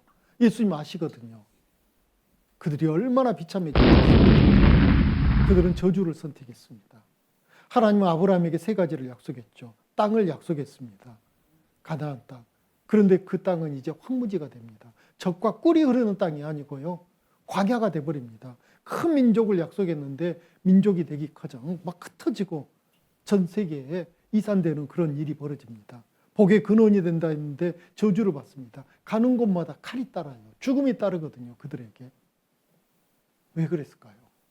예수님을 버렸거든요. 역사가 이제 이게 사실이란 걸 증거해 줍니다. 이스라엘의 순환사를 보면요, AD 70년경 예수님 돌아가시고 얼마 후입니다. 로마 타이터스 장군에 의해 가지고 예루살렘 성이 함락되는데 110만 명이 학살돼요. 울산 광역시 인구가 몇 명입니까? 예. 울산시 전체 모든 사람, 어린아이부터 노인까지 다 죽는 일이 벌어집니다. 그리고 전 세계에 흩어져요. 나머지 사람들은. 그 당시 모습들입니다. 로마 군대가 들어와서 학살하는 것. 그리고 타이터스 장군이 로마에 돌아갈 때 기념으로 개선문을 세웠는데요, 그 안에 부조가 새겨져 있는데 바로 성전 기물을 약탈해 오는 모습이 있습니다. 역사적인 사실이라는 거죠. 그리고 타이터스 장군이 서쪽 벽만 좀 남겨놨습니다. 다 무너뜨리지 않고. 왜 남겨놨냐면요, 봐라 내가 이런 거대한 성벽을 다 무너뜨렸다 자랑하려고요. 지금도 그 성벽이 남아있거든요. 또 135년경에는 하드리안 황제에 의해 가지고 이스라엘 전역 985개 도시가 파괴돼요. 58만 명이 학살당해요. 그리고 전 세계에 흩어져요. 살아있는 나머지 사람들은. 985개 도시면 전역이죠. 십자군 전쟁 때는 예루살렘 그곳을 다시 회교도들 이슬람으로부터 다시 되찾는다는 명목으로 유럽에서 이제 군대를 만들어서 그 성지를 복원하겠다고 전쟁을 일으켰는데요. 하나님 믿는 사람들이 유대인들만 보면 예수를 죽인 마귀의 자식들이라 해가지고 보는 족족 죽입니다. 얼마나 억울할까요? 베를린 근처에서 유대인 전부 불타 죽는 일도 있었습니다. 또 유태인이 화형당한 일들이 여기저기 기록되어 있거든요. 유럽이 흑사병이 돌았을 때 유대인들은 우물에 독약을 넣었다는 혐의로 대량 학살당하는 일이 역사적인 사실로 있거든요. 그 그림입니다. 그 당시 사진이 없으니까요. 폴란드하고 러시아가 전쟁을 했는데요. 1648년에요. 두 나라가 전쟁했는데 유대인 40만 명이 희생돼요. 이거 왜 그럴까요? 두 나라가 전쟁하는데 왜 엉뚱한 유대인이 40만 명이 죽을까요? 그들은 죽어가면서도 자기들이 왜 죽는지를 몰랐을 겁니다. 왜 이렇게 억울하게 죽는지를 몰랐을 겁니다. 누구 탓이에요? 조상 탓이에요. 함부로 말했거든요. 우리 어르신들이 아주 어렸을 때, 기억도 없으시겠지만 2차 세계대전 때 독일 히틀러 나치 당에 의해 가지고 유대인 무려 600만 명이 학살된 일이 있습니다. 이건 최근 일이기 때문에 신문에 보도된 여러 가지, 또 방송에 보도된 여러 가지 것을 보면 사진도 남아있고요. 영상 자료도 남아있습니다. 실제로 유럽에 살던 유대인들을 게토라는 곳에 가다 놨다가 이곳 포로 수용소로 끌고 와서 집단으로 학살한 수용소입니다. 도착하자마자 둘로 나눕니다. 남자와 여자로. 또 나눕니다. 지금 일할 수 있는 사람과 없는 사람. 그래서 일할 수 없는 사람, 노인, 어린아이들은 도착한 그날 다 죽여버립니다. 일할 수 없으니까. 일할 수 있는 사람도 일할 수 없는 상태가 되면 죽여버리는 거죠. 그들을 수용하는 수용소 지금도 남아 있습니다. 잠시 머물라고 있는 곳이거든요. 이게 사람이 살 곳입니까? 닭장 같은 곳이죠. 그 사진이 지금도 남아 있습니다. 그런데 놀랍게도 이사야서 3장 24절에 보면 대머리가 숱한 머리털을 대신하고 굵은 베옷이 화려한 옷을 대신하고 자자한 흔적, 칼로 베인 상체의 흔적이 고운 얼굴을 대신할 것이며 있는데요. 도착하자마자 머리를 밀어요. 다 대머리 됐잖아요. 고운 옷 싹 벗기고 남루한 죄수복을 입힙니다. 실제로 그때 머리카락 지금도 남아있거든요. 또 내가 또 너를 그들의 손에 붙이리니 그들이 내 누를 헐며 내 높은 데로 회파하며 내 의복을 벗기고 내 장식품을 빼앗고 내 몸을 벌거벗겨 버려두며 라고 에스겔 16장 39절에 말씀하셨는데요. 그대로 이루어져요. 남자, 여자, 어린아이 할 것 없이 다 옷을 벗깁니다. 벌거벗겨요. 그리고 죽입니다. 세상에 어떤 전쟁 가운데 집단 학살은 일어나지만 사람들을 다 벌거벗겨가지고 죽이는 일이 있었습니까? 성경을 볼 때 사람들은 설마 이런 일이 있을까 봐 실제로 우리 눈앞에 벌어졌습니다. 어린아이부터 노인, 남자, 여자 가리지 않고 다 벌거벗기고요. 안경도, 의수, 의족 이런 것도 장식품이라고 다 빼앗고요. 이게 금괴입니다. 어떤 금괴냐면요. 치아에서 뺀, 금리에서 뺀 금을 목에서 만든 금괴예요.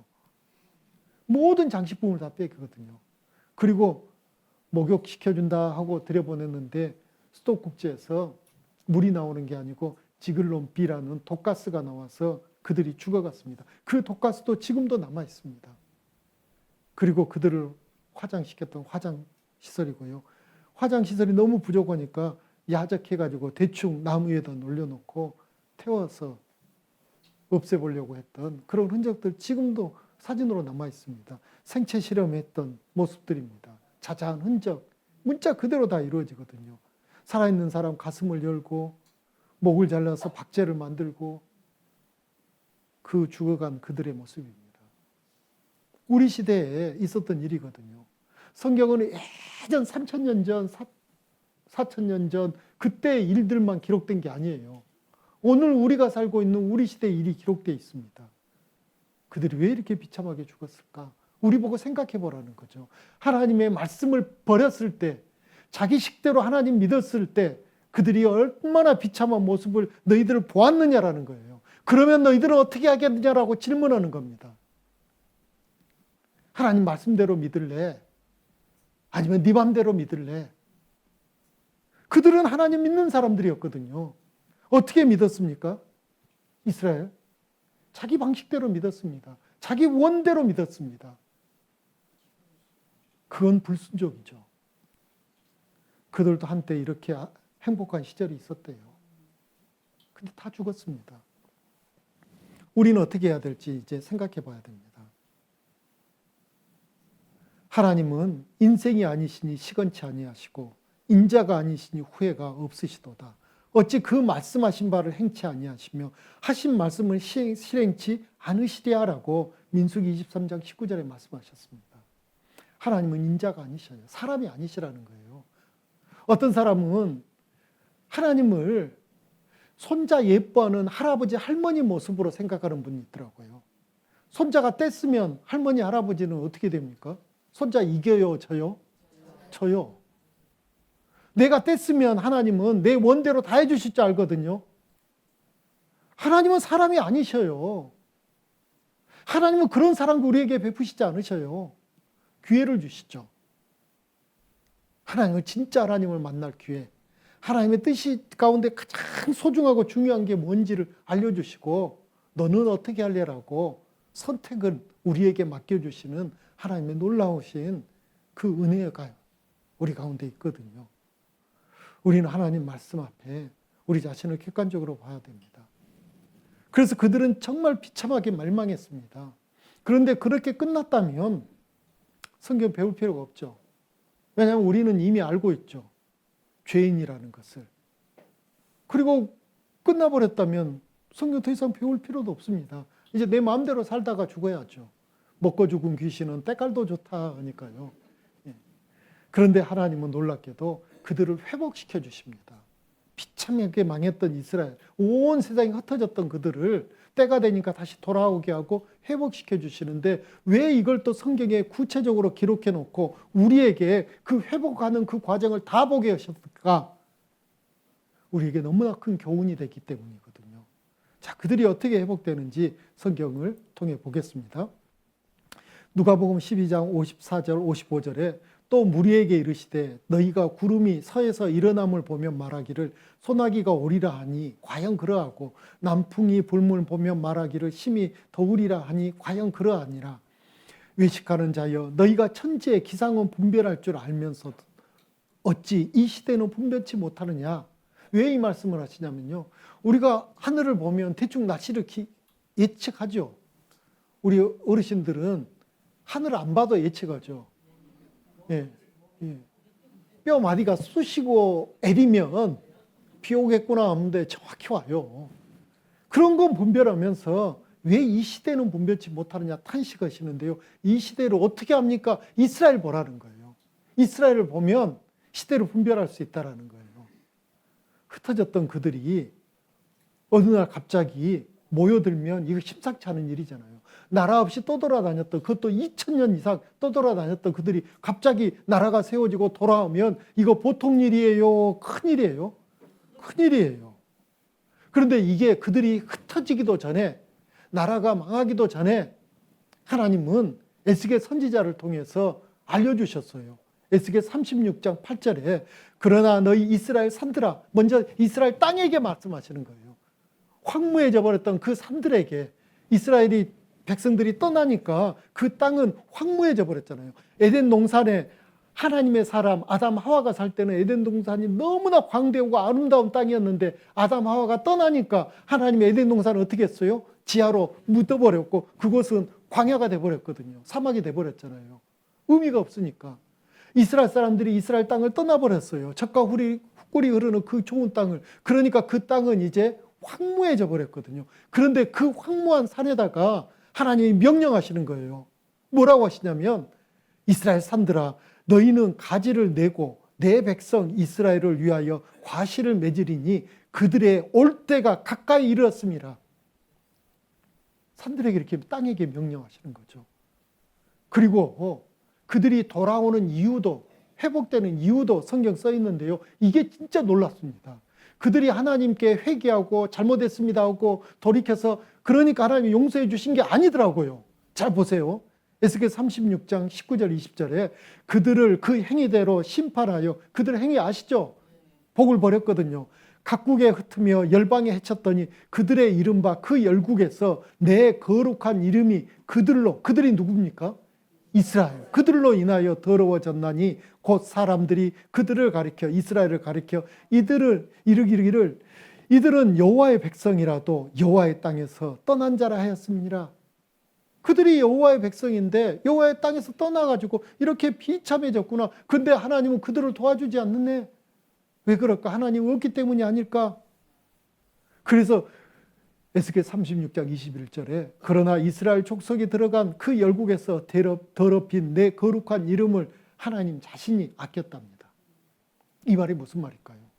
그들이 이제 죽어갈 때마다 그들은 너무 억울하게 죽잖아요. 사람들도 알잖아요. 그런데 그들은 어렸을 때부터 하나님 하면서 말을 배울 때도 성경으로, 글을 배울 때도 성경으로, 성경 말씀에서 하나라도 어기지 않으려고 손에다가 검은 가죽끈을 매기도 하고 그렇게 하나님 믿는다고 그렇게 사는데 그들이 정작 죽어갈 때 하나님은 나타나지 않았거든요.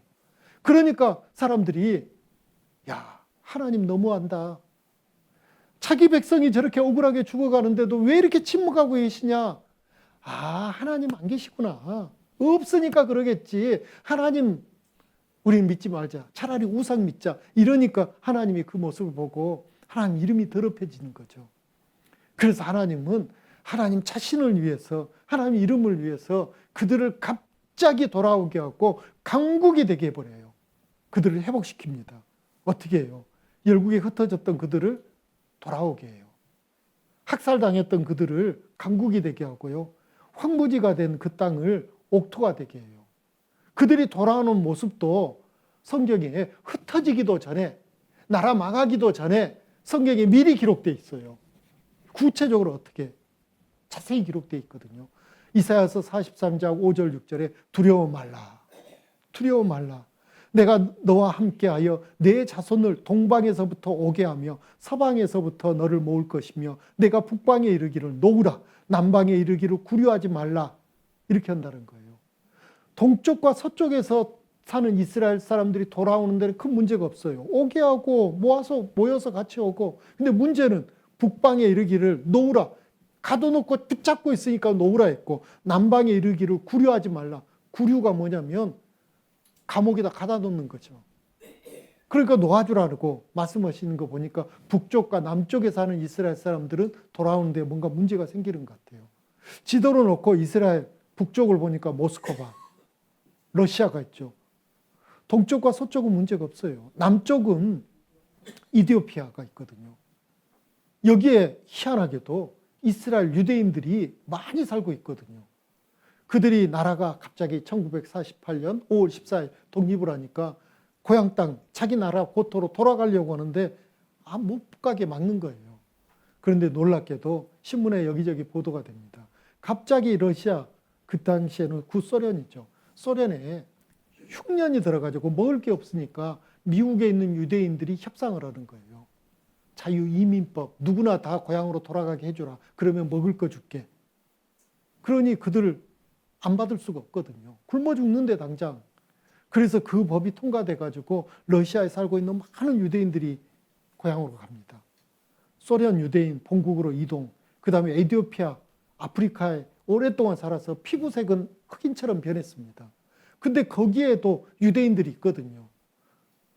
유대의 전통을 지키고 사는 그들, 나라에 정쟁이 있어가지고 혼란한 틈을 타서 특공대를 보내가지고 그들을 갑자기 비행기에다 싣고 오는 일들이 있었습니다. 그 오는 모습도 이사야서 60장 8절에 저 구름같이 비둘기가 그 보금자리로 날아오는 것 같이 날아오는 자들이 누구뇨?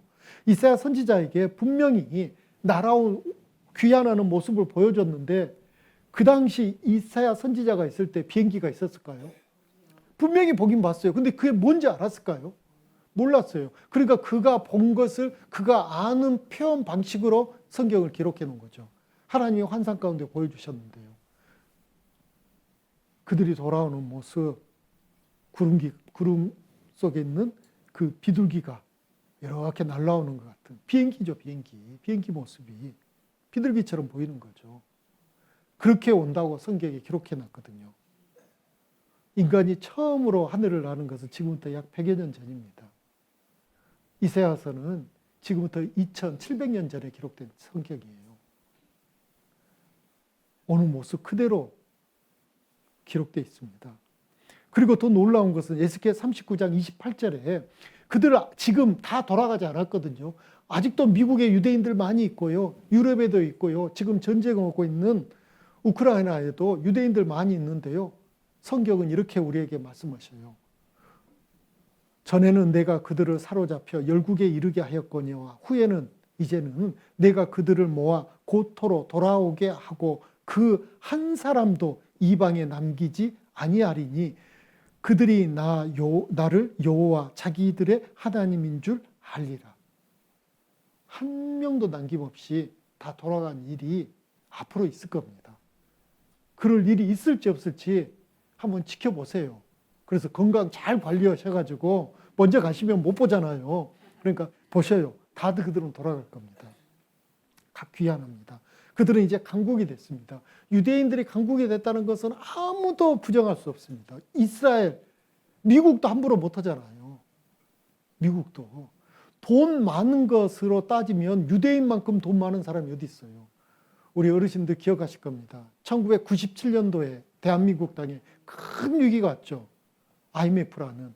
그때 김대중 대통령 당선인 신분으로 그 김대중 대통령께서 당선되자마자 제일 먼저 초대한 사람이 있었어요. 누구를 초대했냐면 조지 소로스라는 사람을 초대했거든요. 유대인입니다. 돈 많은 부자입니다. 무엇 때문에 초대했을까요? 돈 좀 빌려달라고. 나라 곳간이 거덜났다고.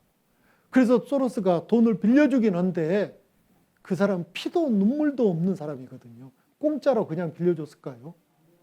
우리나라의 유명한 기업들 외국 자본에 다 팔 수 있도록 법을 바꿔버렸습니다. 그래서 그때 알짜배기 기업들이 팔려나갔고요.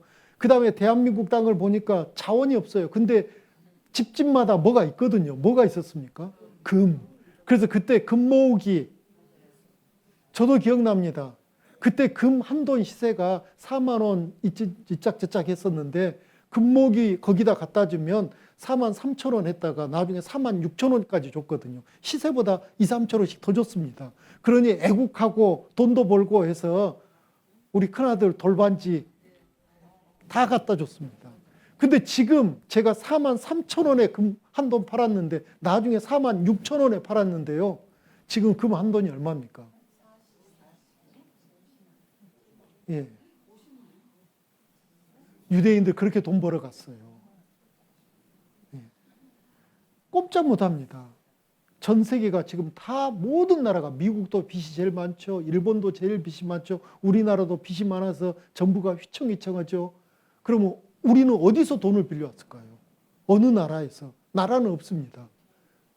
근데 빌려주는 데는 있어요. 유대인들. 그들은 돈 버는 재주가 있거든요. 하나님 처음부터 그걸 주셨거든요.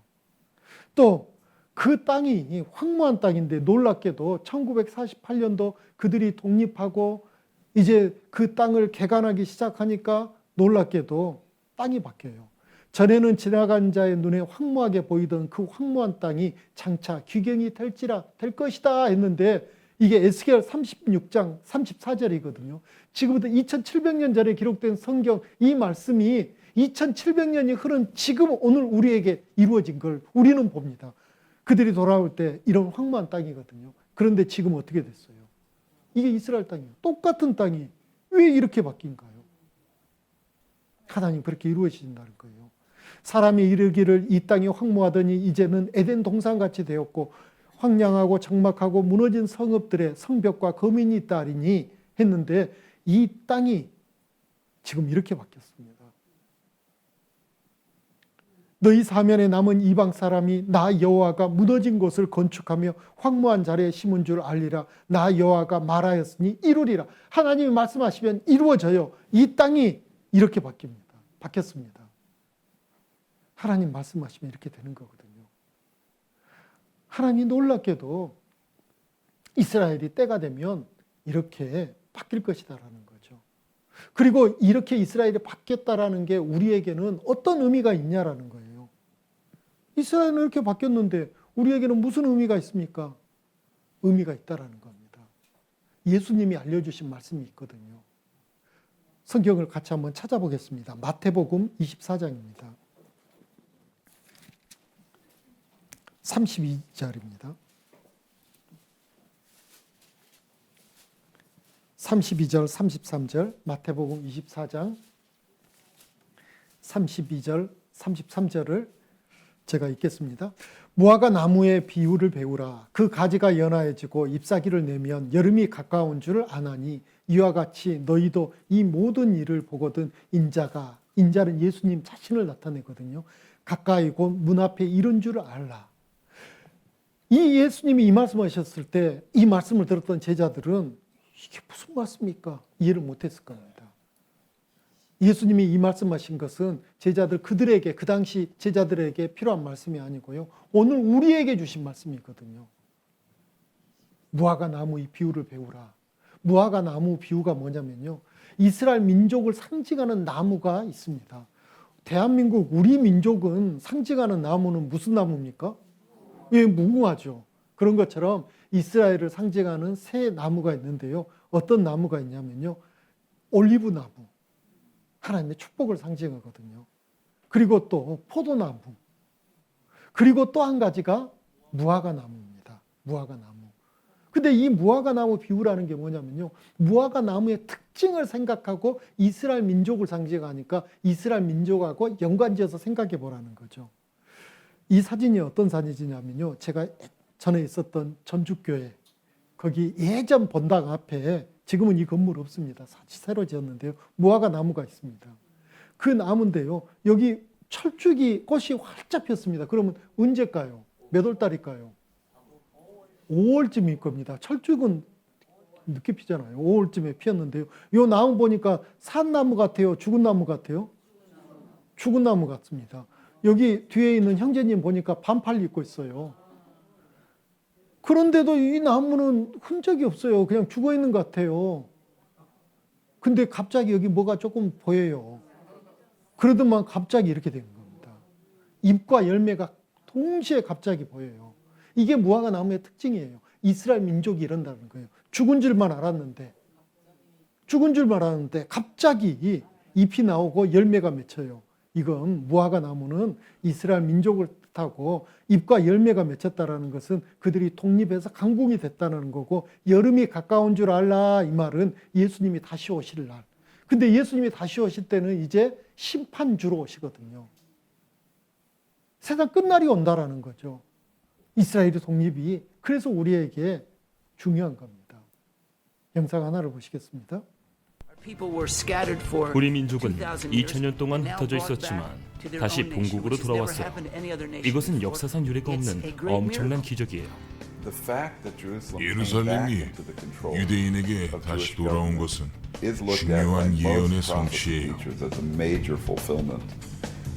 이것은 주님이 다시 오시는 마지막 때의 징조이죠. 주님은 마태복음 24장에 흥미로운 비유를 말씀하셨어요. 주님은 무화과 나무를 보라고 하셨죠. 무화과 나무의 가지가 연하여지고 첫 잎사귀가 나는 걸 보거든 끝이 다 왔음을 알라. 그것을 보는 세대에 반드시 끝이 오리라. 무화과 나무는 이스라엘이에요.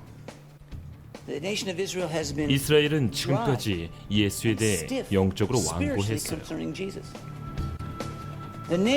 연하여진다는 것은 사람들이 최소한 복음을 듣기는 한다는 뜻이죠. 유대인들은 요즘 복음에 마음이 많이 열려 있어요. 바로 이것이 가지가 연하여졌다는 것이죠. 지금 약 14,000여 명의 예수를 믿는 유대인, 즉 메시안 익주들이 있어요. 제가 17살 때는 약 200명에서 300명 정도였지만 30년이 지난 지금은 약 14,000여 명이 되었죠. 이것은 홍해가 갈라지고 여리고 성벽이 무너진 것보다 더 큰 기적이죠. 우리는 마지막 때에 살고 있어요. 주님이 다시 오실 때가 가깝다는 거죠.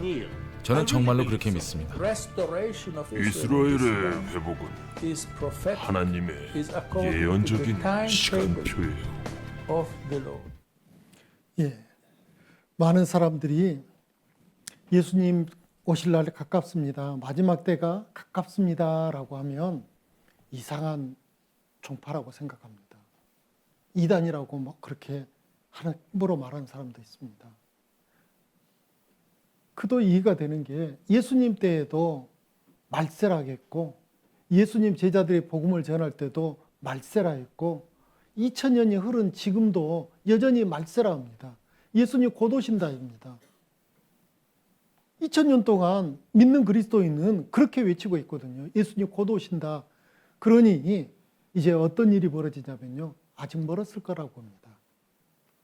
그래서 내일 오시면 예수님이 직접 해주신 말씀이 있거든요. 예수님 곧 오시기 직전에 징조들을 말씀하시면서 지금 우리가 살고 있는 때를 한번 봐봐라 라는 거죠. 마지막 때 과연 멀리 남아있는지 가까이 와 있는지 알아봐야 되고요. 또 개인적으로도 중요한 일들이 있습니다. 내 인생 가운데 성경은 분명히 인생은 우리에게 하나님이 허락한 시간은 70년, 간결하면 80년이라고 했습니다. 내 나이 이제 70에서 80에서 빼면 몇 년 남았냐라는 거예요. 마지막 때, 세상의 마지막보다 더 중요한 것은 내 인생, 나의 마지막 때가 점점점 다가오고 있는데 우리는 하나님 만날 준비, 예수님 만날 준비가 되어 있느냐라는 것을 우리는 생각해 봐야 됩니다. 그걸 준비하지 않고 산다라는 것은 정말로 어리석고 어리석은 사람이죠. 여기 성경 하박국서 2장 3절, 하박국 찾기 어려우시죠? 그래서 제가 화면을 띄워놨습니다. 하박국 2장 3절에 이 묵시는 정한 때가 있나니 그 종말이 속히 이르겠고 결코 거짓되지 아니하리라. 비록 더딜지라도 기다리라. 지체치 않고 정령 응하리라 라고 말씀하셨거든요. 하나님이 정한 때는 반드시 옵니다. 반드시 옵니다. 아모스 4장 12절에 그러므로 이스라엘아 내가 이와 같이 내게 행하리라. 내가 이것을 내게 행하리니 이스라엘아 내 하나님 만나기를 예비하라. 하나님 만날 준비를 해야 된다는 거예요.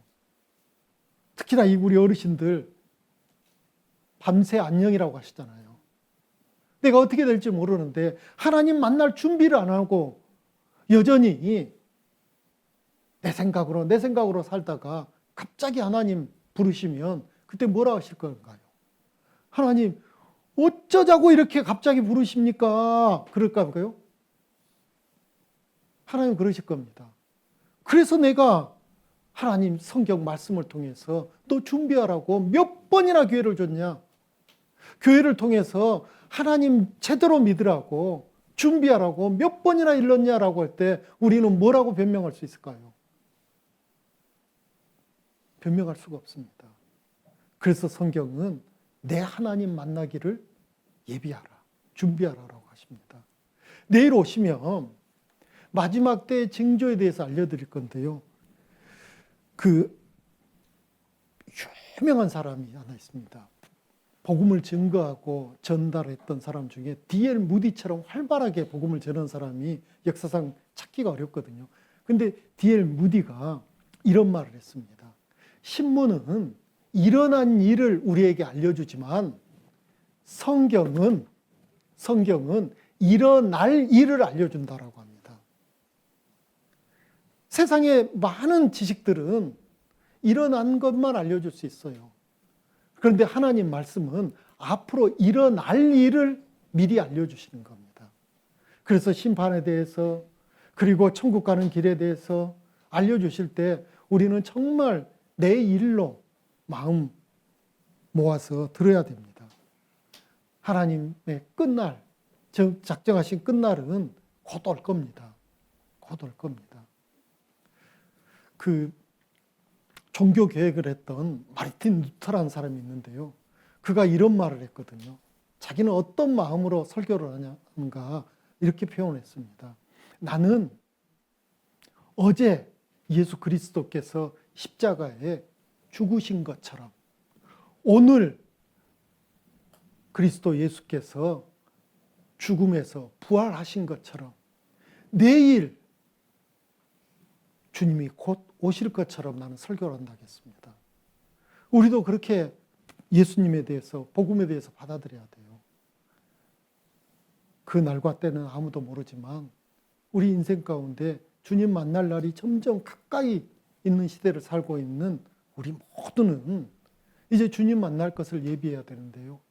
육신의 죽음을 준비하는 것보다 더 중요한 게 주님 만날 때 주님이 나를 뭐라 불러줄 것인가죠. 나를 어떻게 평가해 주실 건가죠. 어렵다고요? 어렵지 않습니다. 성경에 하나님께서 예수 그리스도를 통해서 우리를 위해서 하신 일이 기록되어 있기 때문에 이거 잘 들어보시면 됩니다. 마귀는요, 이런 거 좋아할까요? 싫어해요. 마귀는 그저 열심히 교회는 다니라고 합니다. 열심히 10년, 20년, 30년 다녀도 진리를 깨닫지 못하면 그게 무슨 의미가 있습니까? 교회에서 오래 다니고 헌금하면 이제 직분들을 줍니다. 그러면 그 직분이 천국 갈 길인가요? 보증수표인가요? 아니지 않습니까? 마귀는 다른 거 다 들어도 복음은 듣지 말라고 해요. 그래서 이제 3일 남았습니다. 3일을 마귀는 집요하게 우리를 괴롭힐 겁니다. 못 듣게 할 겁니다. 졸리기도 할 겁니다. 그래서 지금부터 기도하셔야 돼요. 집에 가셔서. 하나님, 앞으로 3일 제가 어떤 일이 있더라도 하나님 말씀 들을 수 있게 도와주세요라고 기도하셔야 돼요. 그리고 마귀가 방해하지 못하도록 지켜주시라고 기도하셔야 돼요. 마귀는 그렇게 호락호락하지 않습니다. 그래서 그 기도 가운데 내일 또 나오신다면 정말 진리 되신 말씀, 누구나 다 깨달을 수 있는 너무나 복되신 말씀으로 우리를 구원해 주실 겁니다. 끝난 줄 알았죠? 안 끝났습니다. 성경 한 구절을 보고 끝낼 겁니다. 디모데전서 2장 4절입니다. 막 가방 싸신 분도 있고 그러시더라고요. 빨리 성경 꺼내시고 회개하시기 바랍니다. 디모데전서 2장 4절입니다. 디모데전서 2장 4절 찾겠습니다. 화면 안 띄우겠습니다. 중요한 말씀이니까. 가방 속에 있는 성경 빨리 꺼내세요. 회개하시고. 디모데전서 2장 4절. 네. 네. 이래야지만 또 기억에 남아서 이 말씀 확실히 기억하실 것 같습니다. 디모데전서 2장 4절 우리 큰 소리로 천천히 같이 읽겠습니다. 하나님은 모든 사람이 구원을 받으며 진리를 아는 데 이르기를 원하시느니라. 하나님은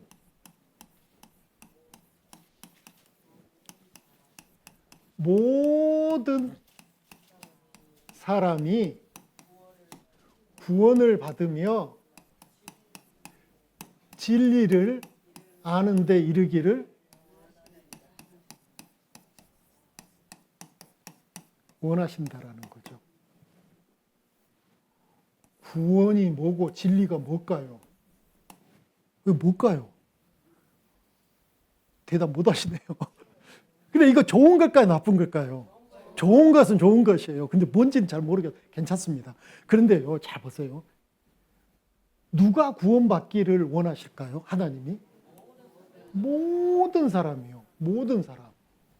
모든 사람이 구원받기를 원하니까 구원과 진리가 뭔지 몰라도 이래야 돼요. 첫 번째는 어려우면 모든 사람이 구원받을 수 있을까요? 없을까요? 그래서 너무너무 쉽다라는 거죠. 얼만큼 쉬어야 될까요? 제가 알려드리겠습니다. 얼만큼 쉬어야 되냐면요. 치매 걸린 노인도 듣고 깨달을 만큼이에요. 실제로 제가 복음을 전할 때 중증 치매 환자들이 구원을 받으시더라고요. 근데 그분들이 대충 구원받은 게 아니고요. 정확히 하나님 말씀대로요. 글도 모르고 자기 자식이 누군지도 모르고 정말 그렇게 아끼던 자기 자식 아들한테 아저씨였던 그 치매 걸린 할머니가 복음을 정확히 믿으셔요. 성경적으로 믿으셔요. 그만큼 쉽다라는 거예요. 자, 여기서 제가 질문하겠습니다. 자기 이름 모르시는 분, 내 아들 이름도 모르고 누군지 모르시는 분 없으시네요. 그러면 우리는 어려워서 구원을 못 받겠다 이런 분 있다면 저는 속으로 그렇게 말합니다. 거짓말하지 마세요. 어려워서 못 받는 게 아니고 받을 마음이 없으신 거예요. 믿고자 하는 마음이 없으신 거예요. 구원받는 것은 너무너무 쉽습니다. 또 한 가지, 모든 사람이 구원을 받으려면 단번에 받아야 됩니다. 어떤 사람이 이런 사람이 있어요. 진짜 답답한 사람. 내가 이번에 말씀 들어보니까 구원 50% 받았습니다. 또 들어보니까 이제 70% 받았습니다. 아, 이번에 들어보니까 좀 달랐습니다. 90% 받았습니다. 그거 네, 그냥 구원 못 받은 거예요. 구원 못 받은 거예요. 생명은 그렇습니다. 단번에 태어나지 어떤 애가 오늘은 머리만 나오고 하루 쉬었다가 내일은 가슴까지 나오고 그 다음엔 나오고 그러면 애도 죽고 엄마도 죽어요. 그렇게 태어나는 게 아니에요. 거듭났다, 새 생명을 얻었다, 이런 생명 활동은 단번에 되는 겁니다. 그래서 내가 지금 구원을 받았던지 안 받았던지지, 내가 구원을 받은 것 같기도 하고 안 받은 것 같기도 하고, 그거 안 받은 거예요. 예. 내가 지난번에 들어보고 이번에 또 들어보니까 한 90% 받은 거, 안 받은 거예요, 뭐. 구원은 단번에 받는 겁니다. 단번에. 또 한 가지 중요한 게 있습니다. 진리는 변하면 돼요, 안 돼요? 안 돼요. 그래서 구원은 한 번 받으면 그 유효 기간이 영원히 계속됩니다. 제가 구원을 받아서 천국에서 즐겁게 보내고 있어요. 그런데 하나님이 저를 부르셔요. 재영아, 이리 와봐라. 너 구원 다시 받아야겠다. 새로 구원이 나왔거든. 다시 받아라. 그러면 망해버리는 거죠. 한 번 받은 구원은 취소될 수가 없어요. 부모 자식 간의 관계가 그래요. 자식이 엄마 뱃속에서 응애하고 났어요. 그러면 부모 자식 간의 관계가 됐잖아요. 자식이 사고 쳐요. 말썽 피워요. 그러면 취소할 수 있는가요? 말로는 호적에서 파는 둥, 뭐 하는 둥 하는데 실제로는 그 관계는 끊어질 수 있습니까? 없어요. 하나님과 우리 관계도 마찬가지예요. 한번 제대로 구원을 받으면 그 구원은 절대 취소될 수가 없어요. 그러니 이제 내일, 모레, 그리고 마지막 주일까지 말씀을 잘 들어보셔요. 너무너무 쉬울 거예요. 그래서 아, 이거였네. 예, 그렇게 되면 돼요. 너무 쉽습니다. 단번에 받아요. 한 번 받으면 영원해요. 그래서 그 구원 받아야 될까요? 안 받아도 될까요? 이번에 받아야 될까요? 다음에 또 기회 있을 때 받아야 될까요? 마귀는 그럴 겁니다. 많고 많은 날이 있는데 다음에 지금 바쁘잖아. 지금 아프잖아. 거기에 속으시면 안 됩니다. 그래서 기도하고 오시라는 거예요. 자, 내일 오시면 또 예고편 말씀드려야죠. 마지막 때 징조에 대해서 예수님이 말씀하신 그 내용을 알려드릴 겁니다. 그리고 나서 이제 각 사람에게 우리 개인적으로 들어야 될 말씀이 있어요. 이 성경에. 내 일이 기록되어 있습니다. 그래서 이제 내일 후반부부터 전해드리는 말씀은 다른 사람 생각하시면 안 돼요. 내 일로 생각하셔야 돼요. 내 일로. 그래서 내 일로 들어보시면 정말 하나님께서 나를 너무너무 사랑하셨다라는 것을 우린 다 깨달을 겁니다. 그 사랑으로 이번 집회가 마무리되기를 간절히 바랍니다. 기도하고 마치겠습니다. 오늘 또 변함없이 우리를 사랑해 주시고 우리에게 은혜 위에 은혜를 더해 주시는 아버지 하나님, 계속되는 말씀을 통해 하나님의 참 뜻, 하나님의 참 사랑 우리가 깨닫기를 원합니다. 또 영원한 생명을 얻기를 원합니다. 하나님, 우리를 불쌍히 여겨주시고 하나님의 신령한 은혜로 축복해 주시기를 간절히 기도합니다. 사단 마귀와 악한 귀신들이 말씀 듣는데 방해하지 못하도록 지켜주시기를 부탁드립니다. 오늘 또 돌아가는 발걸음 안전을 지켜주시고 내일 기쁨으로 다시 모일 수 있도록 도와주시옵소서. 언제나 변함없이 우리를 사랑하시는 예수님 이름으로 기도드렸습니다. 아멘. 수고하셨습니다.